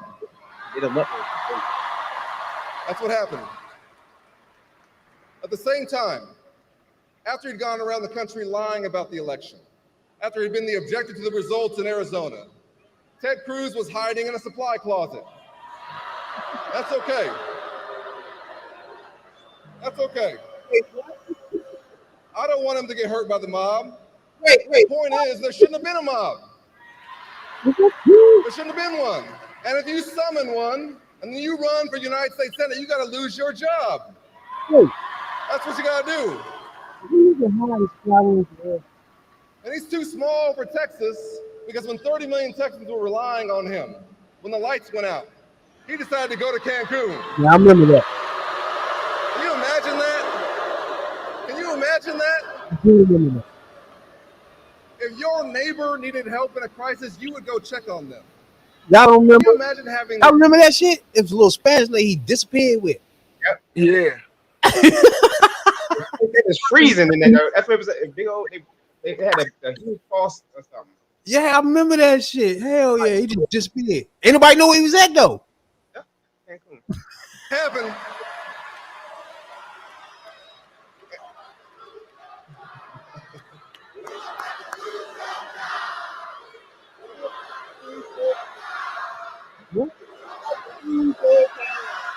You're about to lose your job.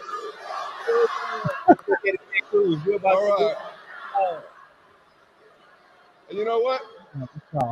If you are singularly responsible for taking away a fundamental freedom from Texas women because you think you know better than Texas women and their families and their doctors, and you put in place this abortion ban, and you celebrate this abortion ban, you introduce at the national level 5 times a nationwide abortion ban, then you have to lose your job.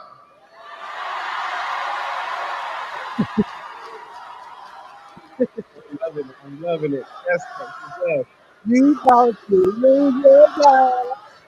For all Texas women. Hey, Colin, for you all gotta the Texas families. Oh, God, Texas. For all the Texas families. You gotta take. You know, Allie and I have been Hey, blessed with 2 healthy babies in Dallas in the last 5 years. Hey, Colin, when Colin come out, she gotta continue this. You about to lose your job. Because he don't have a job. Because Ted Cruz thinks he knows. Oh my God. That's not who we are. There's one thing I know about us as Texans, and I'm a 4th generation Texan. It's that we believe in freedom. And this is not it. So here's what we're gonna do. Here's what we're gonna do, Texas. In 10 days, we're gonna beat Ted Cruz. In 10 days.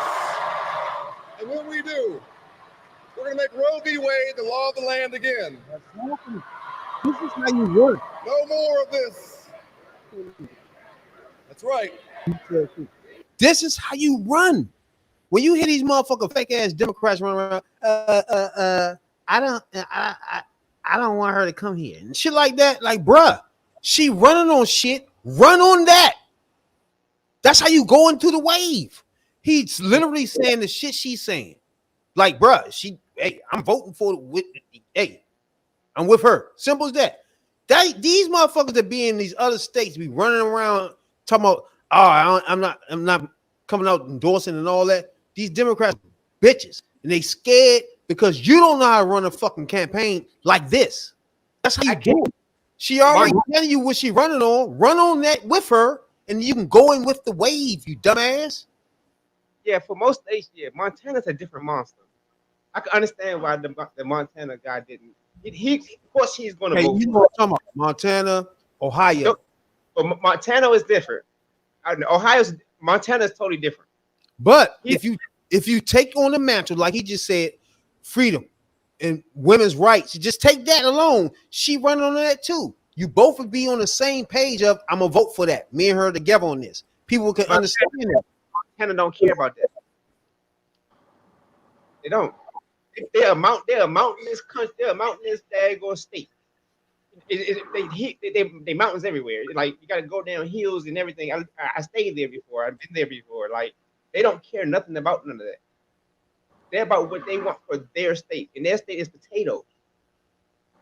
That's their state. Republicans don't have no stake in potatoes. The Republicans don't care about the Democrats don't care about the potatoes. So Republicans put money in their pocket when it comes to those potatoes. So that's what they care about. They don't care about nothing else. That's why he can't run on what she's running on. He has to run on what that state particularly wants. Really, he has If to. I'm him, I'm just running on her platform. I'm not even taking no chances.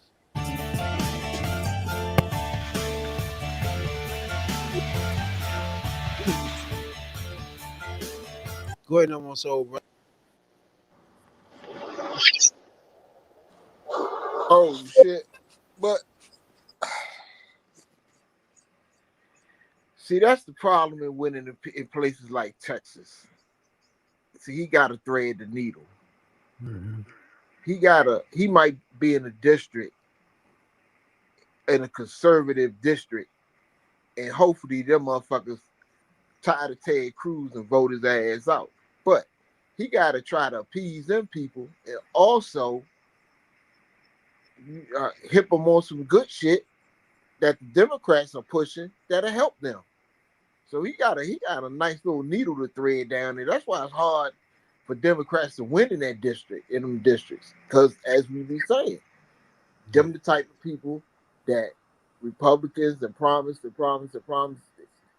all of this shit they gonna do for them for all of these years, and then when they get their vote, they don't give them nothing.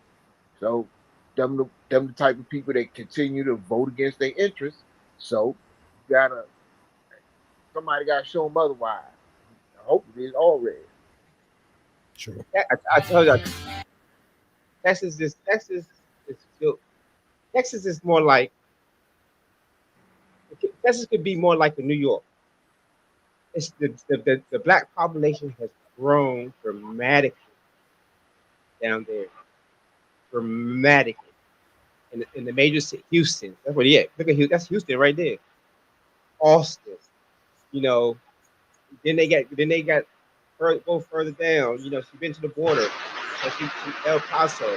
Those people that's in El Paso, they're gonna do on over her because she's gonna put money in El Paso. She's gonna put money down in there.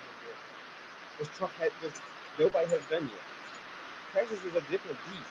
I tell you, Ted Cruz has been ignoring them for years. He's not a white man in Texas. That's why when they overturned Roe versus Wade, that's why Biden knew he had a chance to win. He did. He knew he was going to win Texas. He was going to win. But yeah, think about how many times did Obama visit Kansas? 0, and he won the fucking state. If now some of these states that we saying not Democratic, now Obama won some states that's out of our reach, so it's possible. You see what I'm saying? Exactly. And then, but then he didn't have Roe versus Wade. He didn't. He was just, it didn't. They just got tired of the war. They wanted the new light. They knew He was anti-war candidate. And Matt Romney wanted to continue. They knew Matt Romney was going to continue. Well, people wanted their soldiers home, and the Republicans weren't talking about it, and he was. So that's why, in them Kansas and stuff like that, major military bases and stuff like that, they voted for it. Now you got women's rights online. Kansas, Iowa, all those states, they got women going to be out voting. Now Iowa, I might agree with you. That can be a sleeper. I don't know about Texas. Now Iowa, yeah, I think that could shock people there. Even if Trump lose Iowa, he lost the election. If he even lose Iowa, he lost that. That's what 6 votes. That's 6 votes that they already guarantee he's getting. And he might not get. If she make it close in Nevada and Georgia and Texas, just making them close, it's gonna be a problem for him. So one of those joints she's gonna pick off, either Georgia, Texas, or Iowa. One of those 3 she's gonna get. Y'all sleeping on Kansas. I'm telling y'all. Y'all really sleeping on Kansas. Who? Y'all sleeping on Kansas. Oh yeah, you tripping with the Kansas stuff, right? Barack Obama, They Barack Obama, Kansas, bro. hey, Barack Obama could get Kansas just off bringing soldiers home. Now He you won got Kansas? yes, he did. Damn. That's what I'm telling y'all. Kansas really got. And how many times did he visit Kansas? 0. Kansas was a sleeper because they wanted their soldiers home. They got tired of the wars. They got tired of Republicans talking about the same thing all over again. Damn. I'm telling you, she could Look. get Kansas with women's rights on the line. But Damn. nobody not. The secret is, and they're not going to tell you this. All 50 states really want to go blue this election, because any state that become red, that goes red and goes for Trump, you're gonna be forever labeled a racist state that's against women, and they don't want that because they lose on so many levels. Then Yeah, it's gonna be so obvious if your state go for this, then yeah. That's why.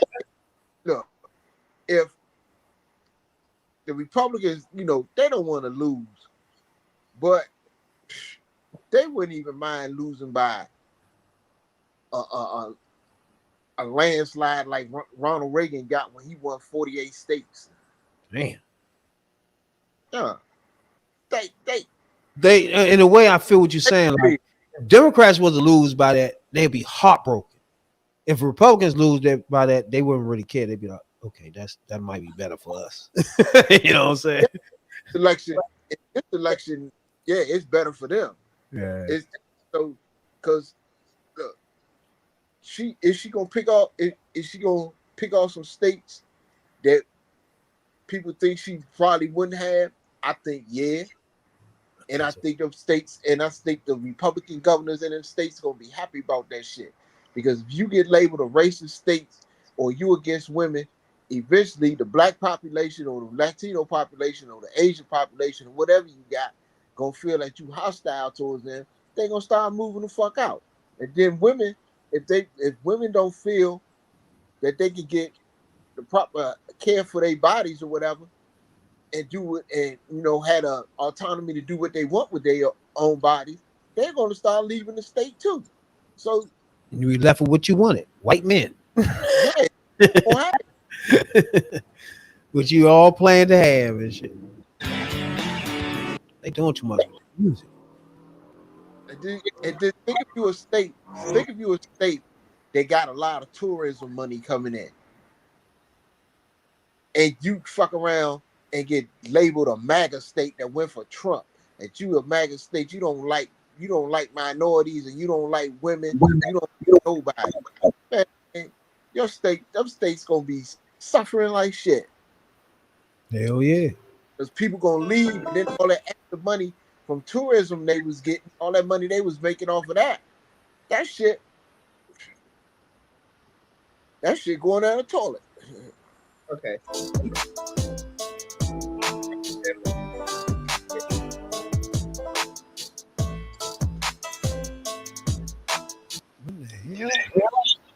Okay, my bad. He didn't win Kansas. He brought Kansas within a point of winning over McCain.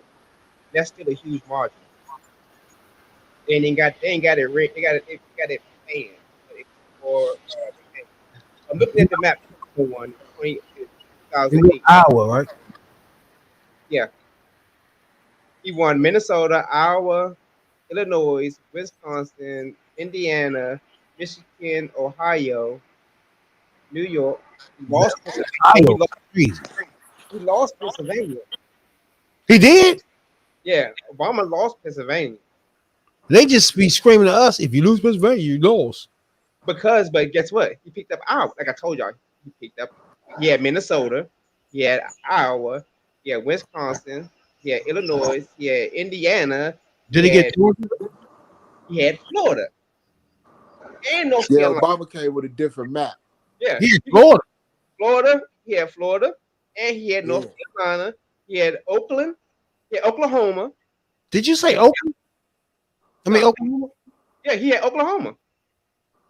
Wait a minute. Look, turn it on. I'm gonna show you Oklahoma right here.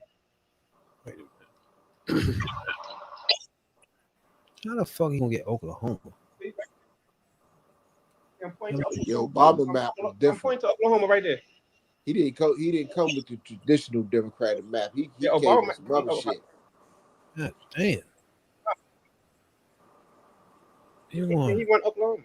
Oklahoma? Fuck. That's why I say Hillary won. she tried to run an Obama campaign, but that wasn't her.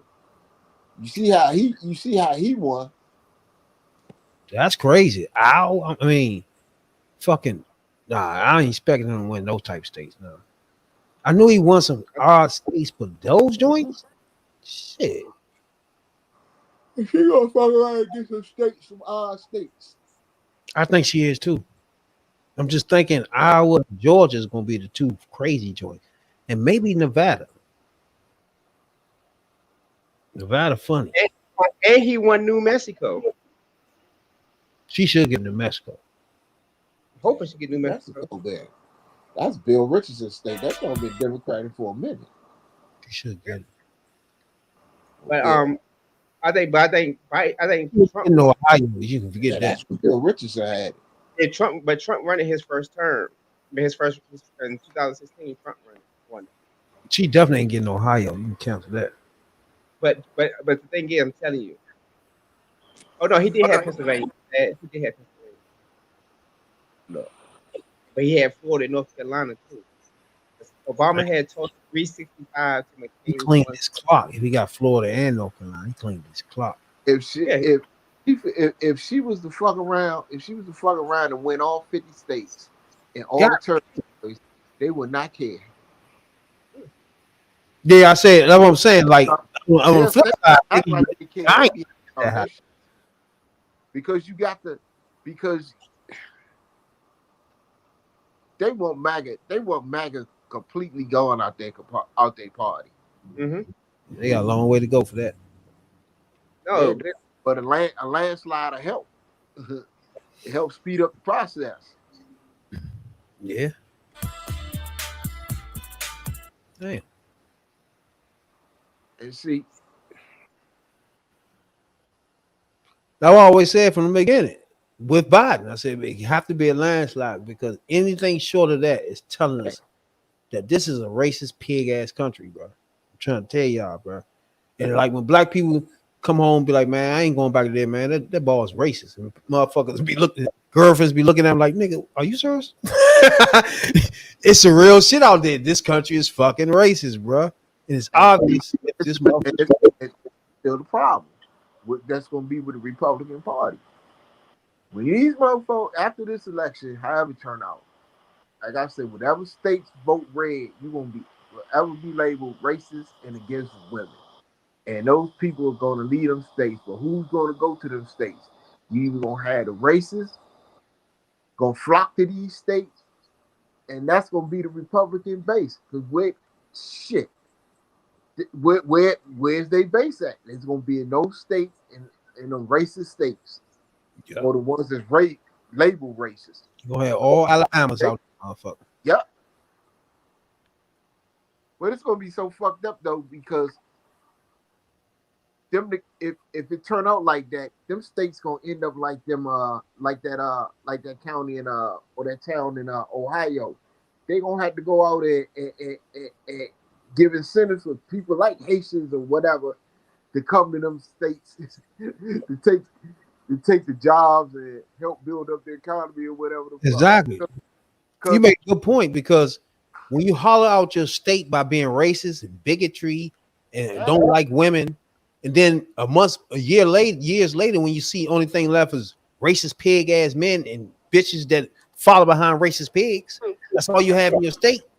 You looking crazy. You know what I'm saying? Then you got migrate motherfuckers in there so that this shit can stay going. You can stay similar and shit like that.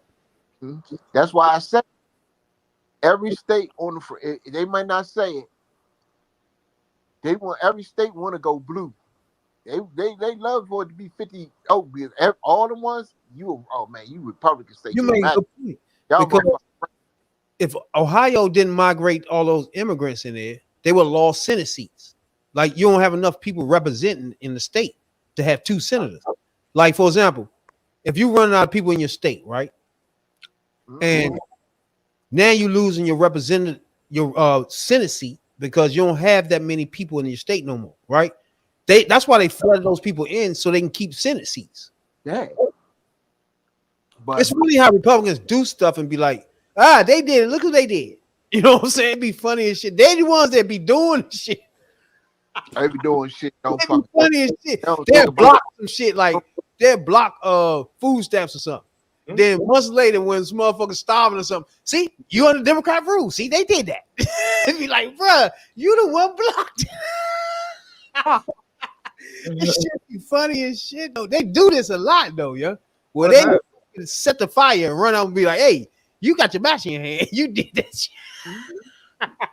It's like JD Vance say, we saved Obamacare. Like what? Just like they try to hold shit back and then blame Democrats. And everybody go along with it, like, yeah, I've been in the state, Democrats have been running my state. You know what I'm saying? And you get that. It'd be like, they did that though, bro. They did away with that. That Jedi mind trick, like my man be saying, they get away with that shit like a motherfucker, bro. It'd be like, bro, they the ones be setting the fire though, bro. It's like, bro. Right. Everything Trump talks about now is what he did in his presidency. He was president. When he was not sending FEMA aid to the people in California because he didn't think they voted for him. Yeah. Then he talking something. Now he talking something. Oh, they moving. They're not giving the money. They're giving the money to the migrants. They're not, helping with FEMA. They're not helping with the disaster relief. That's just the shit that he did. Oh, they giving they doing sex changes in jail. Blase blase. That's a policy you put in place in 2018. So what do y'all think about the whole thing going on now where you say we got Putin talking to the millionaire bomber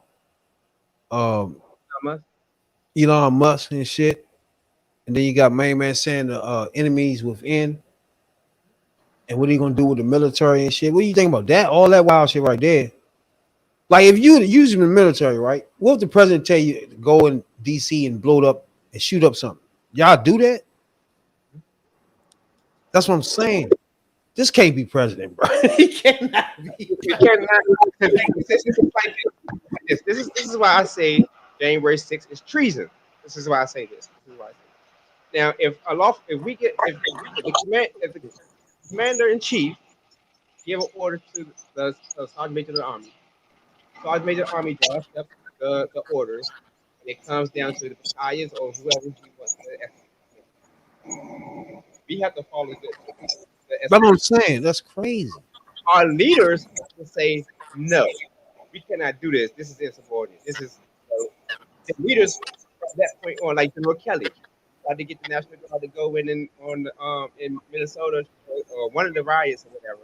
And Mark said no. They're Americans. We're not sending our soldiers on America.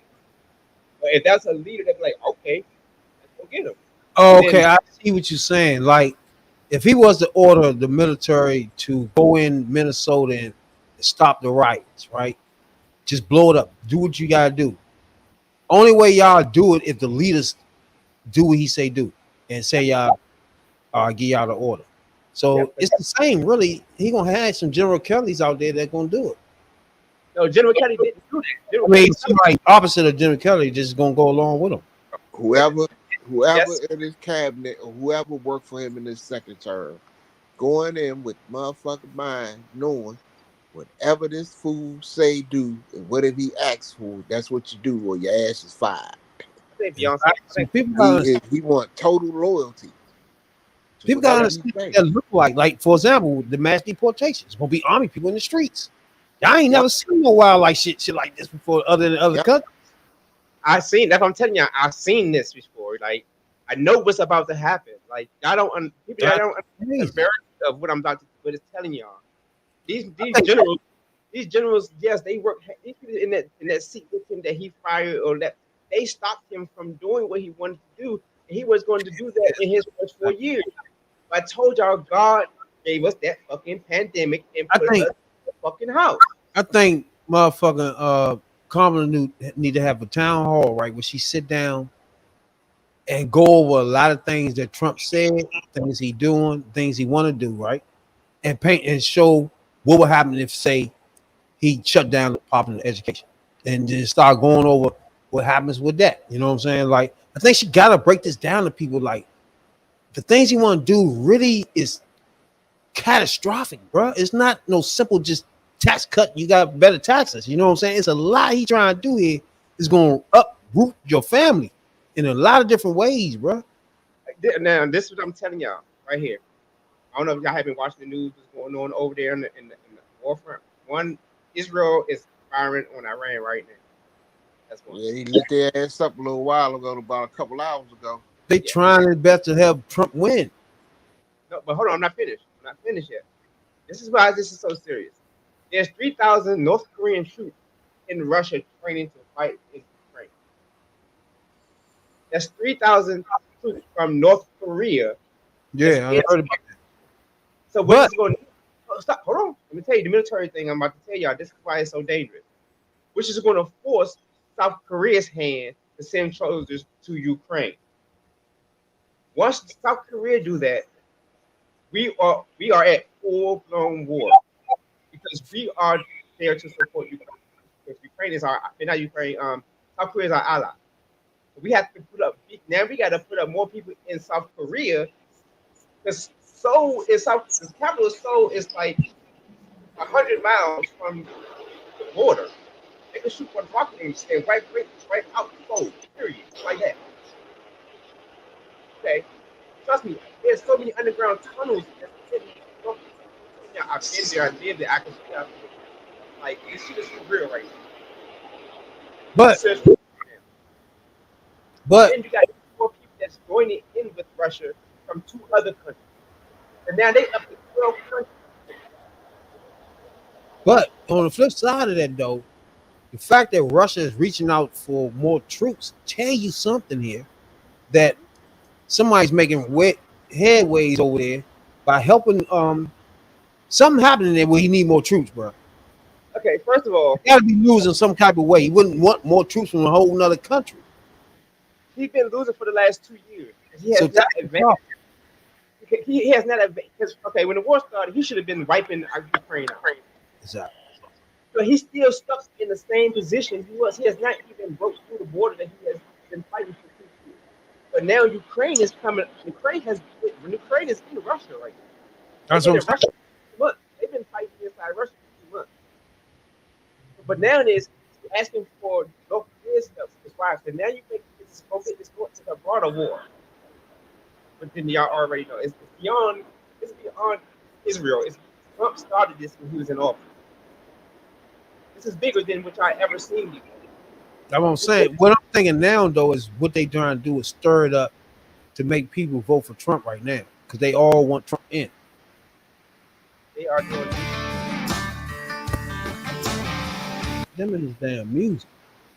They are doing a new world order. That's what that conference is about. A new world order.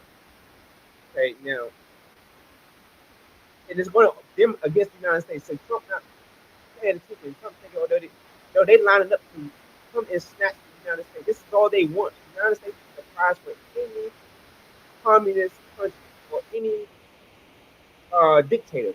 The United States. The United States, guess what? It's a new world order for this thing.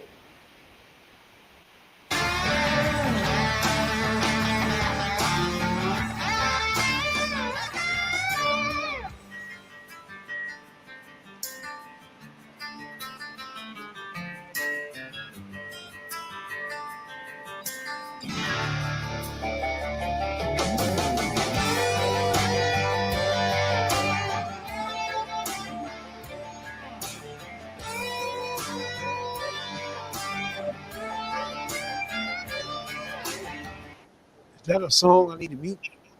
Yeah. Just that music. I've never heard that. I don't know. It might be a song. You know? I'm just shocked how many people here, bro.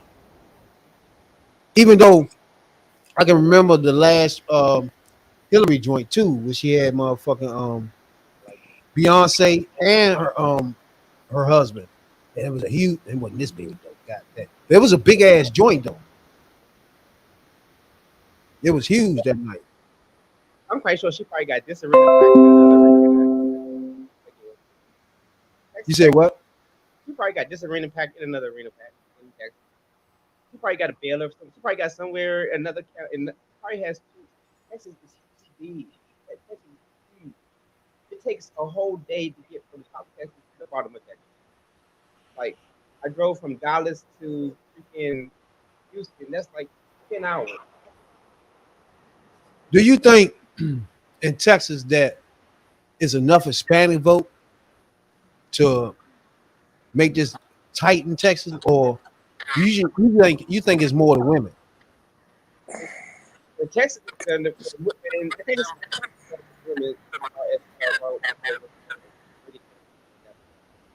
but so far as immigration, yeah, I'd like to be really big. And the border right there. But then again, they Ted Cruz not giving them enough time to do what they need to do to stop the border. I think Ted Cruz going to lose the job. That's what I think. Huh? I think Ted Cruz going to lose. All right. It's about time. It been getting close for him for the past couple of election cycles. So it's about the people really getting tired of his ass. When they get tired of his ass, he gonna be gone. And maybe they probably just reminded everybody that he left and shit. Mm-hmm. Like they probably said, they're like, oh goddamn, I remember he did leave us. That's what I always thought with Ted Cruz. It was gonna be being Texas. It's gonna be hard, keep running motherfuckers against him and shit. It was when the people finally get tired of his shit, they was gonna vote his ass out. Yeah, he was on Bill Moore though. Or allow him to be voted out. But I just think that if there was no message for anybody to take the spot. Like I said, the last guy almost. I forgot who that was. Last person almost. But it was Against Ted Cruz? Yeah, he almost lost the last joint. He almost lost the last joint too. Yeah, so it was real tight. But there was no messages. That's how he won. There's no message that he brings to the poll. Now there's a message. Bring people to the poll. And Man, then that's a good point you just made, because now when I think back, Hillary didn't have a sole message. It was just more of getting the first woman president type shit. It wasn't. Now I look back at it, it was never a thing. Like right now, I know that Young won 3 million new homes, right? It was never nothing with Hillary. You feel me? I don't remember anything. Y'all remember? it's just not even about that. It's just that. That's what I'm saying. It's just Hillary thing when she won. Hillary whole campaign was she was ready. That was it was. Yeah, I've been senator. I've been secretary of state. I've been this. I've been first lady. I've been this, that, and the third. Yeah. I'm ready for this job on day one, and that was her her campaign thing. So a lot of the things she ran on, like she ran on off of this, the Clinton years. So but she didn't put nothing out front. But like she didn't really. If you elect me, this platform, she didn't really put it. She did. Now I'm thinking about it. She didn't put it out like Kamala put out her plan. Put it like that. So she had a plan now. She had a fucking over the top plan, but you can't say, all right, Hillary wanted to do this. President. She didn't put that out. It was just more breaking that ceiling. Put it like that. Hillary didn't put out no details. Back then, think about it. Back then, who needed details? Obama. Like you remember everybody shit like Obama ran on healthcare. You remember Bush? He ran on the motherfucking war and some shit. Like you remember everybody. You don't remember what she actually was running on. Like her Trump, all. Like if he was to be elected, it's the wall you're looking forward to. You feel me? It's like she didn't give him. Like now, if you elect Kamala, It's 3 million new homes. It's $25,000 down payment. You know what I'm saying? You know certain things that can happen once you're elected. You know what I'm saying? I don't remember what Hillary gave us. Hillary was basically all the crazy shit Trump put out there, like the wall and all this other shit. She was the opposite, but she really ain't put no details out there. She was like, "I'm not. He crazy. I'm not. He And not ready. I'm ready on day one." Yeah. And that was basically So it. that's what you said. That's what the difference is. Her campaign was more, I'm experienced, I'm ready to go on day one, right? Yeah. Her campaign is more of, if you elect me, this is going to happen. You see the difference is, I'm not that guy. I want to do this. Yeah. And you know, if you elect her, what those things are. You know what I'm saying? Like the wall, Trump. You know what I'm saying? It's Like, different. you It's know. different with Kamala. It's different with Kamala Harris anyway, because Hillary wasn't running against a Trump that was already president. Kamala Harris running against a Trump that has been president, and he got a record in office, and he didn't basically try to take or took credit for everything Obama did. So it made it seem like he did something halfway decent in office. That's what he tried to put out there. So she gotta, put out more details. Because hold on, he say this, that, and the third. Nah, this is what I'm gonna do, and this is what he didn't do. This is what I'm gonna do. So she kind of like forced to put out more details than Hillary was. And Hillary didn't go at him on his strongest points. She succeeded those and just built up her strong points, like the border or all those emails type shit they was doing. She didn't go at those things. Like Shorty went at the border, at the economy. You know what I'm saying? Like, fuck you, nigga. You ain't gonna run away with this shit. You know what I'm saying? So that's kind of different too. Hold on, somebody. And the difference in this campaign is that he was, like I say, Clinton wasn't in office, and she was running on her name. Obama already had a good economy. Boom. So it was too much that she figured she had to change. She had to do it. The difference there was Biden could have ran as the continuation as vice president. He didn't. He dropped out of it, and Hillary ran. She was not in office. You see what I'm saying? So it made them try to pick between Trump They and her. talked Biden out of running, and it was basically it was Hillary turn. So that made it where it's not a person that's in office now. You feel me? It's just two people running that's not in office. Yeah. Yeah, but no, but it's a difference because Trump got backed by pro-life union, and that's why Roe versus, and that's what the pro-life wanted. They wanted Roe versus Wade overturned. Pro-life union. So that's why I say back then we didn't know none of that at first. We just say, oh, he got the pro-life union, blah, blah, blah, and we just say, okay, fine. We left it alone. But at the same time, she did not come out and say, this is why there was no messages. That's why we got to the point where, okay, he got an office in Roe versus Wade got changed. Because the messaging back then was, I'm Clinton, my husband was president, and I should be president because I'm ready on day one. I got the experience, blah, blah, blah. But there was really no, this thing on underneath her. Man, don't get me wrong. I think Hillary ran a good ass campaign. I just think her sole focus was going the wrong way. Put it like that. And the focus now is different. And like y'all said, they got a chance to watch her not make those mistakes. Fearing for my life, where my reality soon changed. I was diagnosed with sepsis and sent into a 6-hour emergency surgery. I endured a partial lung collapse, Damn. 2 liters of infected fluid removed from my abdomen, and an incision that ran from under my breast to my pelvic area, which has left a deep scar. She was fucked up. I was hospitalized for 3 weeks. My body was overwhelming, consumed with infection. I nearly lost my life. I remember praying, God, just allow me to be peaceful when I go. After my discharge from the hospital, I required around-the-clock care for 3 months. My mother fed me, bathed me, and even helped assist me in the bathroom while I slowly recovered.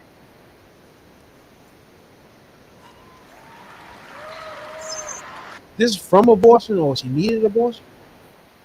Today, it's taken many months of physical and emotional healing to get where I am today.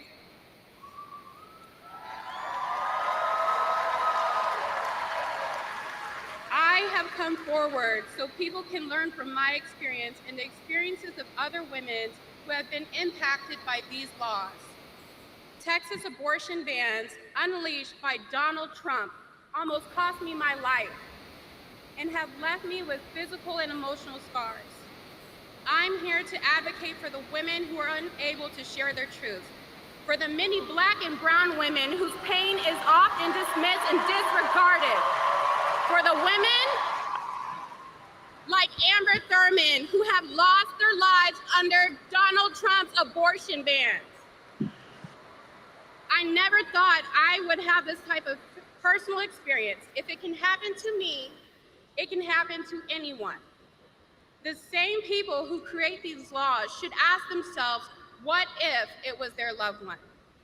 For all the mothers, daughters, granddaughters, there has to be change.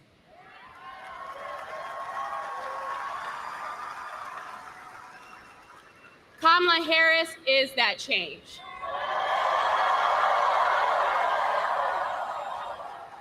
She is fighting to restore the rights of women that were so wrongly taken away. This election, I proudly cast my vote for Kamala Harris because lives depend on it, and I urge you all to do the same. Now, I'm incredibly honored to introduce to the stage Arthur, philanthropist, proud mother, activist, and H-Town's very own Miss Tina Knowles. You can't see what's going on. Yeah, what's going on? Tell me what's going on. I'll tell you what's going on. This should sound way better than YMCA. YMCA. That's what that nigga playing. Oh, why? I didn't even do it like this. YMCA. Houston proud. 30,000 people? Oh my God. Houston, you showed up, you showed out, and that's what I'm talking about. Bro, I thought they looked like a lot of people to myself. I ain't know 30,000. God damn, that's a lot of people there, bro.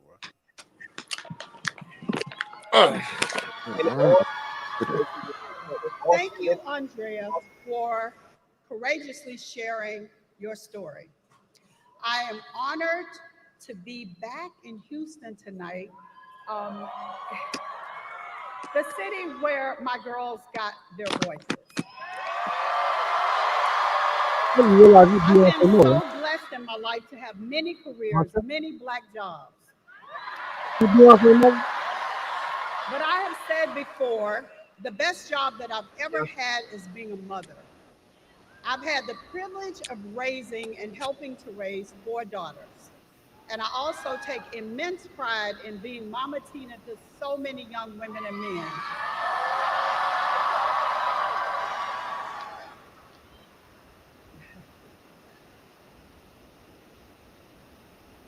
It has been empowering for me. You know, the teleprompter, I'm having a hard time seeing it, guys. I'm just being real here. So it's been powerful to encourage young people and to be there for them as well as my own children. You know, I have always believed that I was raising my girls in a world that with every passing generation was becoming freer for women. With more opportunity for women, a healthier and safer existence for women, And so we cannot accept a country where our daughters and former generations and future granddaughters will no longer have the basic freedom that I have lived with for most of my life.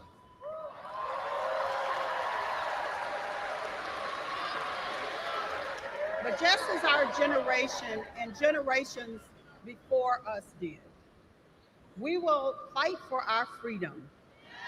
Yes. And as I look behind, I also know in order to move forward, we must move with purpose. So I say a prayer that is infused with the strength, faith, and courage of those who came before us. We cannot go backwards, guys. Too many people have died for us to have our freedom. I know in my soul that all those past moments have led us to a time like this.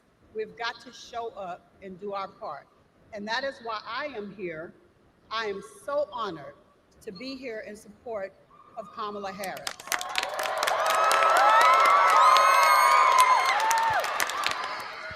And I am also so proud to be here with two of my daughters. Please welcome Kelly and Beyonce. Who?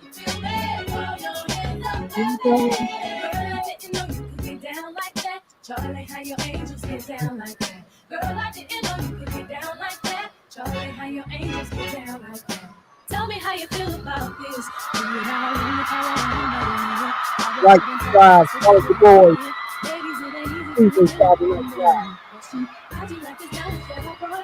Writing on the test that he gave you was the phone. If you're gonna love me, she will show me the phone. You know me, I need to give you what you want. Please come now, please. Please come now, please. I feel nothing. Decided to be lonely. If I wanted to watch you wait, how silently the thoughts I'm dropping.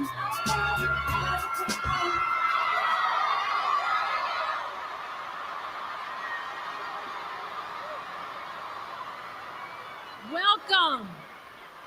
Welcome, welcome, everybody. Welcome to my Houston family. I am so proud to be here back in Houston with my mama T and my sister. Welcome to this day, this remarkable, this joyous day. A date, a day, a time, a moment with weight and meaning for our country, for our people, and for the world.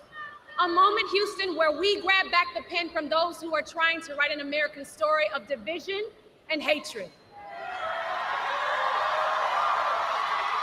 A moment when we grab back the pen from those who are trying to write an American story of misogyny and racism.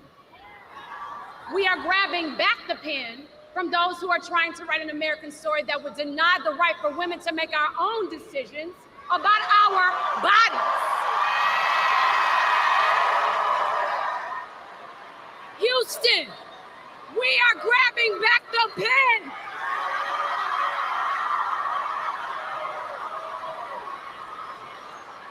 We are grabbing back the pen, that pen, to forge a new path with Kamala Harris and Tim Walz. We are grabbing back the pen to write a new American story, a story of community, of equality, strength, of kindness, and of hope.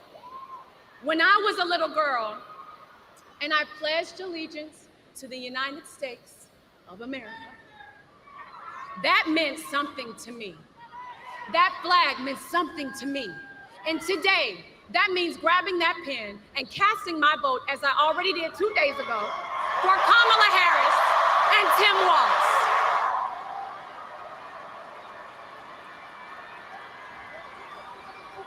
Now, Houston, you've already had a hand in creating destiny.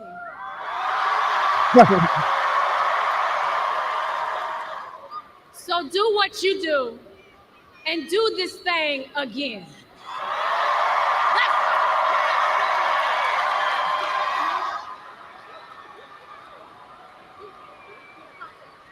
H-Town.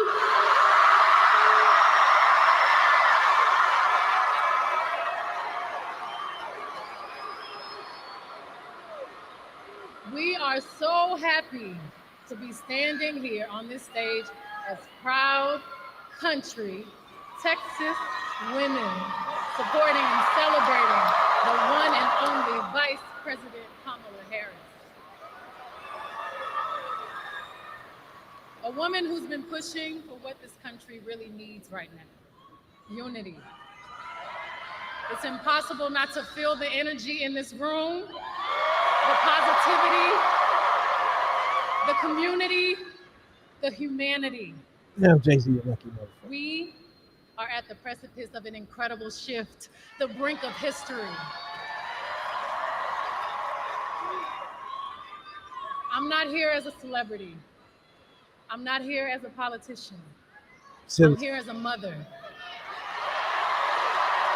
A mother who cares deeply about the world my children and all of our children live in. A world where we have the freedom to control our bodies. A world where we're not divided. Our past, our present, our future merge to meet us here. Imagine our daughters growing up seeing what's possible with no ceilings, no limitations. Imagine our grandmothers. Imagine what they feel right now. Those who have lived to see this historic day. Even those who are no longer physically with us. Imagine all of their sacrifice.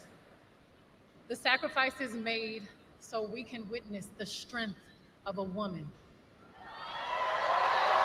standing in her power, reimagining what leadership is. For all the men and women in this room and watching around the country, we need you. Your voice has power and magnitude. Your vote is one of the most valuable tools, and we need you. Your freedom is your God-given right, your human right. Everybody say Texas. Texas plays a pivotal role to change the course of our future. Texans and Houstonians from 3rd Ward, River Oaks, Sugarland, 5th Ward, A-Lee, Memorial, Southwest Side, North Side, all the way down to Most City.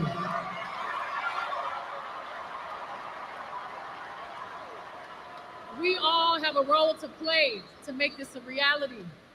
We're all part of something much bigger. We must vote. And we need you. It's time to sing a new song.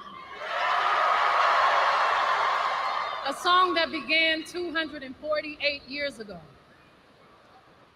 The old notes of downfall, discord, despair no longer resonate. Our generations of loved ones before us are whispering a prophecy, a quest, a calling, an anthem. Our moment right now, it's time for America to sing a new song. Our voices sing a chorus of unity. They sing a song of dignity and opportunity. Are y'all ready to add your voice to the new American song? Because I am. So let's do this, ladies and gentlemen. Please give a big, loud Texas welcome to the next president of the United States, Vice President Kamala Harris.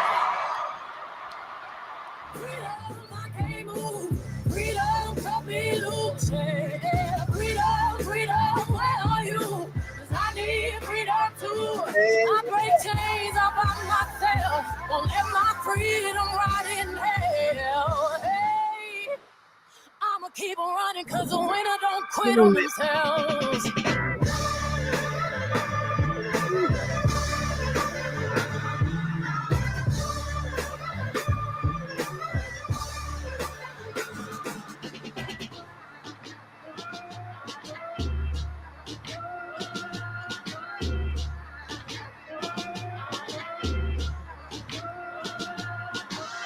I'ma wade through the waters till the tide don't move. Kelly and Beyonce!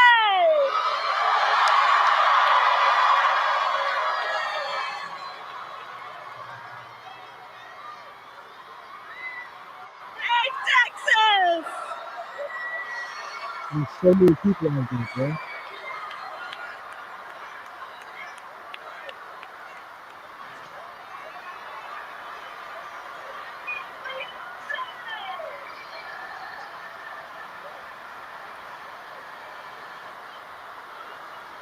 Oh, it's good to be back in Texas.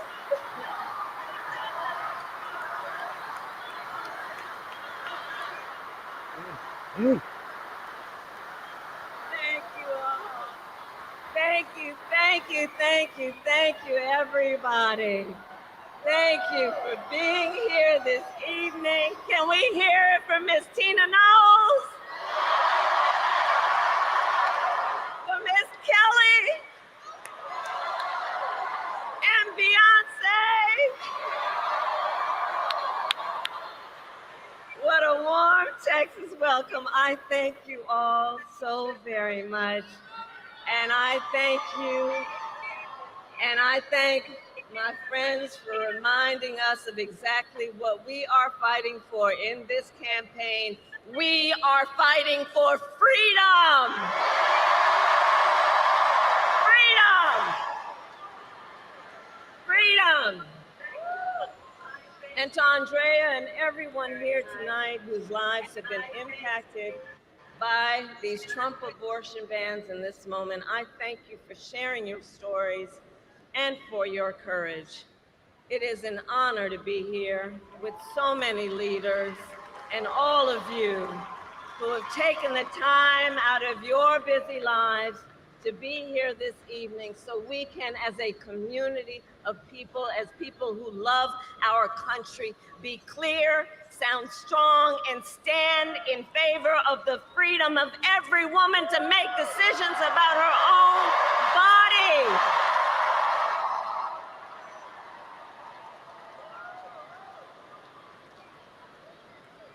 I also want to thank the members of Congress who are here, including Colin Allred. I'm counting on you to send him to the United States Senate so we can get right to work. And to all the elected officials and community leaders, I thank you all. I thank you.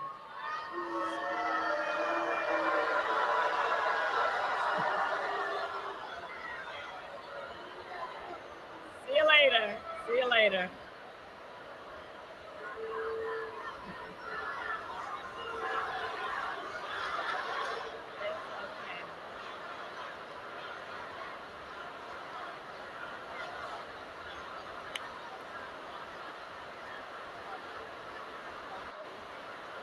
See?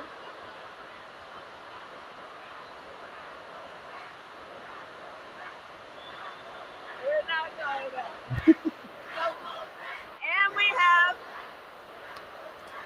And we have a lot of work to do. And we have a lot of work to do, and we will not get distracted. We will not get distracted. So listen, Texas, we have 11 days left in one of the most consequential elections of our lifetime. Voting has already started, and we know this will be a tight race until the very end.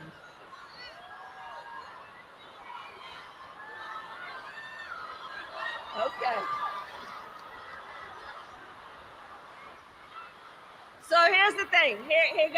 Okay, so we got work to do. We got work to do. We got work to do. And I love that there is so much enthusiasm, but let's talk about the work we've got to do. Okay. because we've got 11 days to see this through, and we will win. We will win.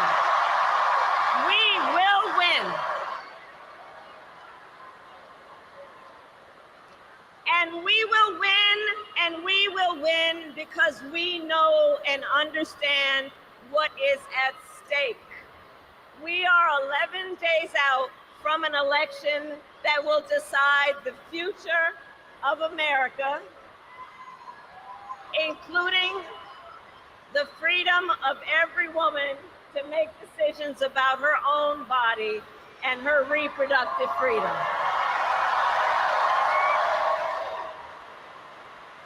And everyone here tonight is here because we are about fighting for our future and not letting some people take us back.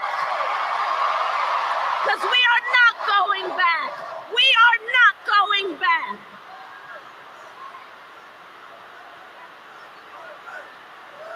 We are not going back.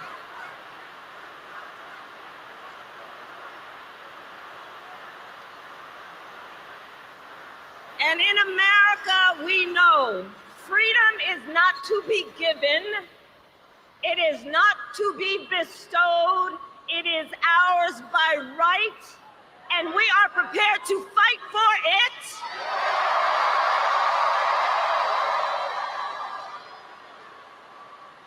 Because we understand the stakes, and moving forward, we understand that what we must do, Texas is right here. You who are ground zero in the fight for reproductive freedom, we must be loud, we must organize, we must mobilize, we must energize the people.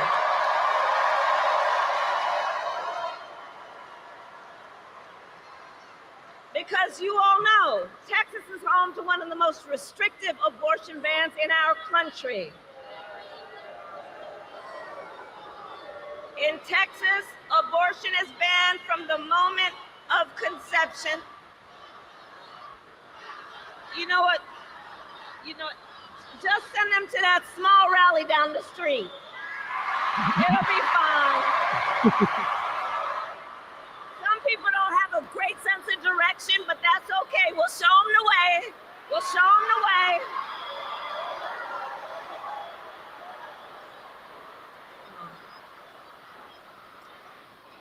Because we know what's at stake and we will not be silenced. We know what's happening here in Texas. Doctors and nurses could go to prison for life simply for providing reproductive care. Think about that. Life in prison for healthcare providers for doing what they think is in their patients' best interests. You know what? The beauty of our campaign is we're fighting for democracy. This crowd seems something is off. It's so many people. It's like there's so many different things happening in different pockets of this crowd. It's too many people. A cash bounty for turning in someone who merely helps a friend or a family member get the care they need. In Texas, the law provides for prison for life for healthcare providers for doing what they believe is in the best interest of their patient. In some counties in Texas, they have passed travel bans to prevent women from going to other states to receive care. These are the stakes. And we know how we got here.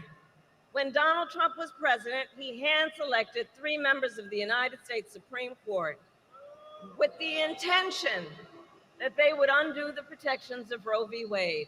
And as he intended, they did. And now more than 20 states have a Trump abortion ban. Now, 1 in 3 American women lives in a state with a Trump abortion ban, including Texas and every state in the South except for Virginia. And many of these bans are causing care to be denied until a woman is at death's door. Many have no exceptions, even for rape and incest, which is immoral. That's crazy. And let us agree, one does not have to abandon their faith or deeply held beliefs to agree the government should not be telling her what to do with her body. Not the government. If she chooses, she will talk with her priest, her pastor, her rabbi, her imam, but not the government and some people up in the state legislature telling her what's in her best interest when she knows what's in her own best interest. And let us recognize these same people, check this out, these same people who have argued that these Trump abortion bans are in the best interest of women and children, do look at their records. They tend to be in states with the highest rate of maternal mortality in the country. For decades, these extremist leaders who have neglected prenatal care, maternity care, and postpartum care, and who now, after continuously failing to support women and children, claim to care about women and children. Well, I have a question for them. Where you been? Where you been? Where you been when it comes to prioritizing care for women and children? Where have you been when it comes to helping pregnant women and new mothers? Where have you been when it comes to affordable child care?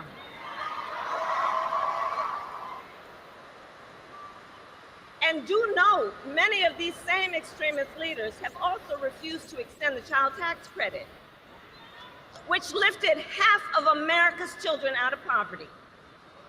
They, who have blocked proposals to lower child care costs for working parents, they who have tried to cut WIC and SNAP for low-income mothers and their children. The hypocrisy abounds. And here's what else is happening. These bans are driving doctors out of states like Texas, Idaho, Georgia, and North Carolina, leaving women who are already living in maternity care deserts, meaning there is no maternity care anywhere near them, leaving them with even fewer options. And since Trump abortion bans, fewer medical students are choosing to specialize in women's health. Over these past 2 years, the impact of Trump abortion bans has been devastating. We see the horrific reality that women and families face every single day, and the stories are vivid, they are difficult to hear, they are difficult to tell. For example, here in Texas, can we roll the tape?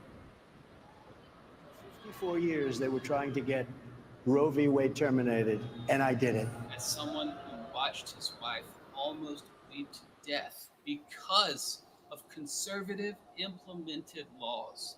I had to fight and beg to get care that I needed. Because I wasn't permitted to have an abortion, I nearly died on their watch. If I had not been able to go out of state to get an abortion in Colorado, my happy, healthy son, Henry, would not be here today. They took 2 liters of infected fluid from my abdomen, and the infection was so severe that I almost died. I was to stay pregnant and deliver a baby that would suffocate in my arms. On the Roe v. Wade, I did a great thing.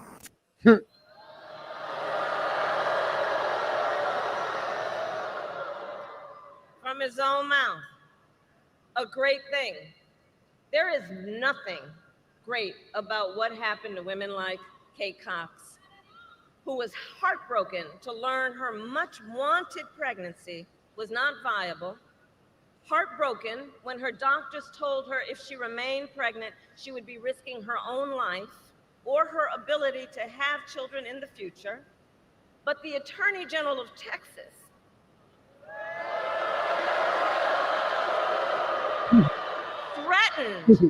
threatened if Kate's doctors helped terminate her pregnancy, they would be criminally prosecuted. So Kate was forced to flee the state to get the care she needed. In Louisiana, Caitlin Joshua was turned away from not 1, but 2 emergency rooms while miscarrying. She was bleeding, she was in pain, but because of a Trump abortion ban, doctors would not treat her. Because if they did, they would have faced 15 years in prison. And so Caitlin had to go home where she went through the pain of a miscarriage for more than a month, and trying the whole time to hide her pain from her 4-year-old daughter. We know that women have died because of Trump abortion bans.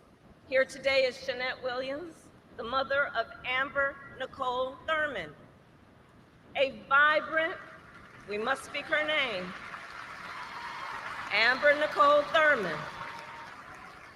I promised her mother I would speak her name. A vibrant 28-year-old mother of a 6-year-old son who died a preventable death because of Georgia's abortion ban. Now, Shanette and her family are courageously sharing Amber's story to make sure we all remember her as more than a statistic, so that we remember Amber was a daughter, a sister, a mother, and that she was loved, and that she should be alive today.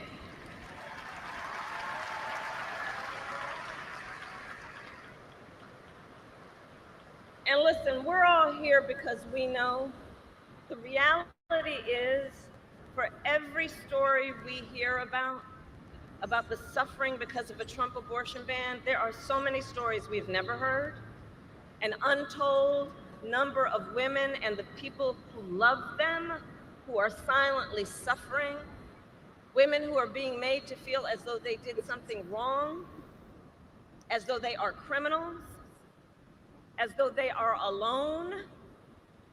And to those women I say, and I think I speak on behalf of all of us, we see you and we are here with you.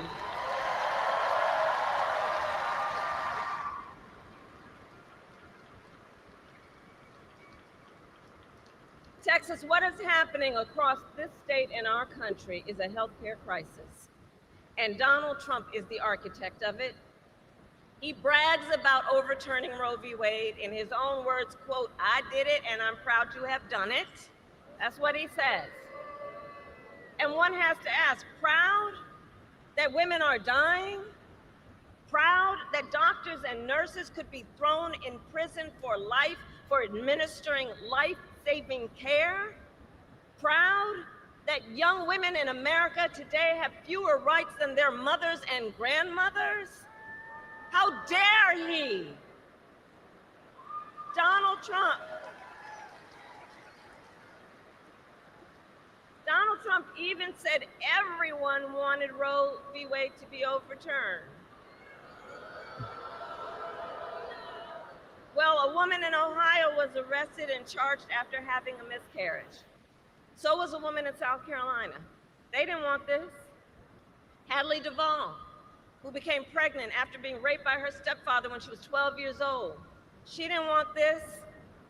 Ryan Hamilton, who is here tonight, his wife was denied treatment at the hospital for a miscarriage. They got home, he found her bleeding and unconscious. He dressed her, put her in a car, packed up their 9-month-old child, and drove to a different emergency room where doctors told them she could have died. Ryan didn't want this. Let's be clear. And the men across America, this needs to be said, men across America do not want to see their daughters and wives and sisters and mothers put at risk because their rights have been taken. I see the men here, and I thank you. The men of America don't want this. And now the Attorney General of Texas is suing the United States government so that Texas prosecutors can check this out, so that Texas prosecutors can get their hands on private medical records of women who leave the state to get care. Now, I'd ask everybody here, please do see the irony, okay? Listen to this. On the one hand, Donald Trump won't let anyone see his medical records. I gave up mine. And on the other hand, they want to get their hands on your medical records. Simply put, they are out of their mind.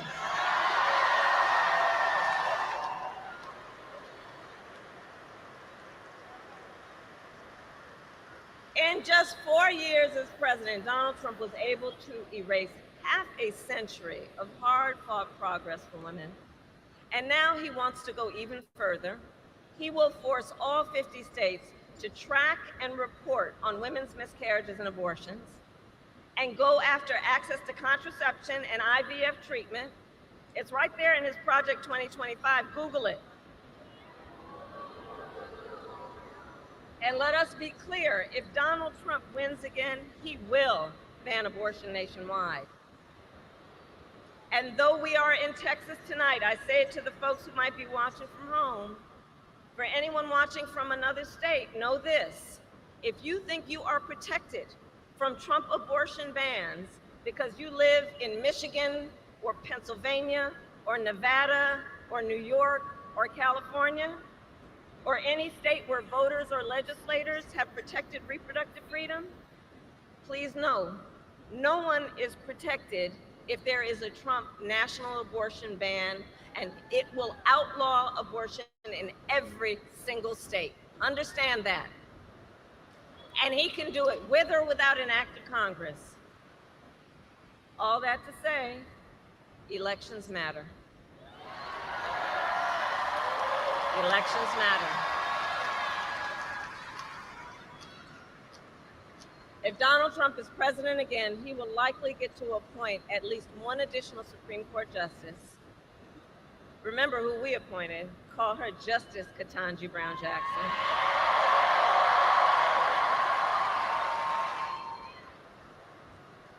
But if he were reelected, he'd probably get to appoint one, if not two, members to the United States Supreme Court, at which point Donald Trump will have packed the court with 5 out of 9 justices on that court who will sit, but think about that, who will sit for lifetime appointments, shaping your lives and the lives of generations to come. And that is among the many critical contrasts in this election. Look, Donald Trump doesn't trust women, but I do. We trust women, and we understand what's at stake. And with Colin Allred in the United States Senate, when Congress passes a bill to restore reproductive freedom, I will proudly sign it into law as President of the United States. Proudly. Proudly.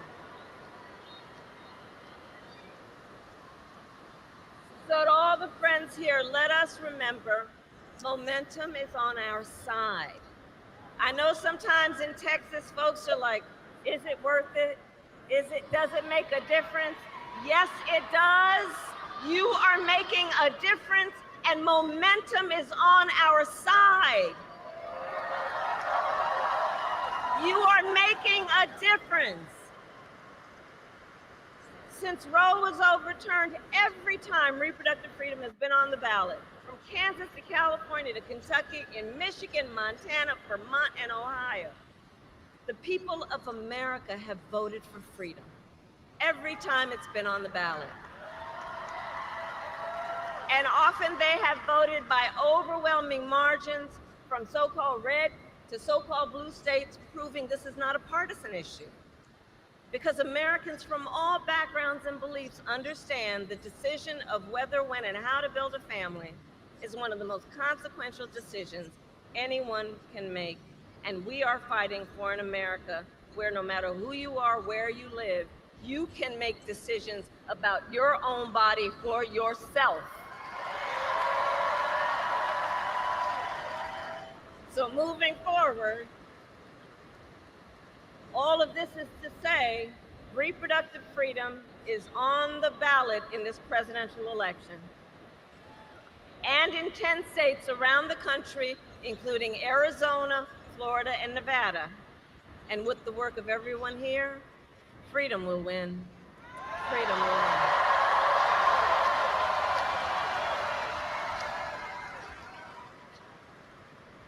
And so I want to take a moment to speak in particular to all the young leaders here and across America. Do we have anybody here from Gen Z?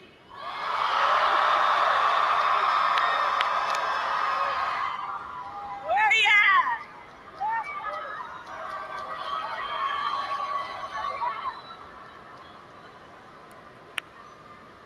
I'm counting on you because the thing I love about you is you are impatient for change. You know it ain't right that you may have fewer rights than your mother or your grandmother. You know it is not theoretical. You know it is not political. It is your lived experience. And I see you, and I see your power. I see your power. And I know so many of you are voting for the first time. Can I see a raise of hands? Can we applaud our leaders who are voting for the first time?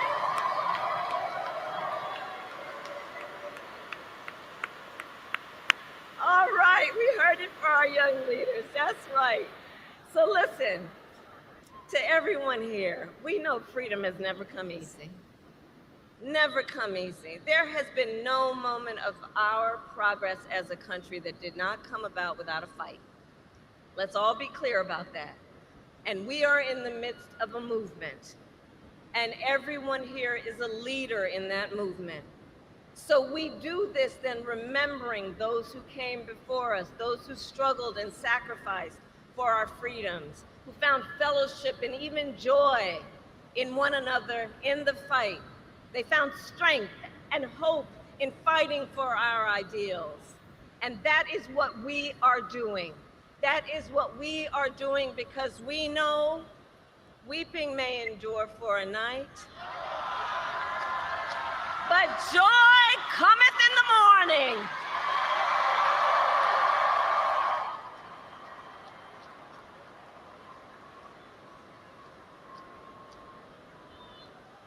So Texas, election day is in 11 days. Early voting has already begun. So now it is time to start making your plan. Go to iwillvote.com to get all the information you need. And it is not only the presidency that is on the ballot. There are many important races, including Colin Aldred running for Senate, who we must note his opponent supported a national abortion ban 6 times. An opponent who said he does not support exceptions even for victims of rape and incest. So let's remember, Texas, your vote is your voice, and your voice is your power.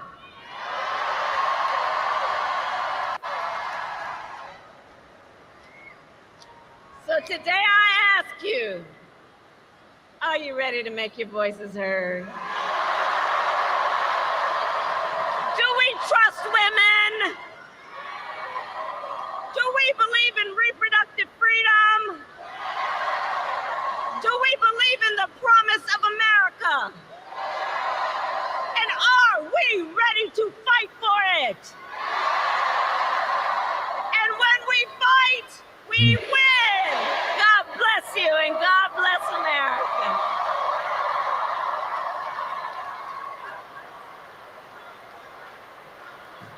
Freedom, freedom, I can't move. Freedom, cut me loose. Yeah. Freedom, freedom, where are you? 'Cause I need freedom too. I break chains up by myself. Won't let my freedom rot in there. Now, everybody in motherfucking Texas by now. I know that whole joint just lit out that joint, man. There's so much going on out there. But what's your overall feelings of this whole thing, and where you think we're going from here? 'Cause what, 10 more days left? 11 more days? That's it.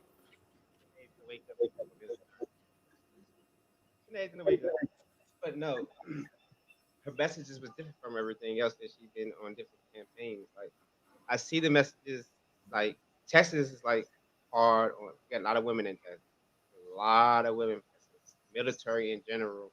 You know, we got like so many bases in Texas. So IVF, all that stuff is important. Like they trying to raise a family. Like that's why I say Texas.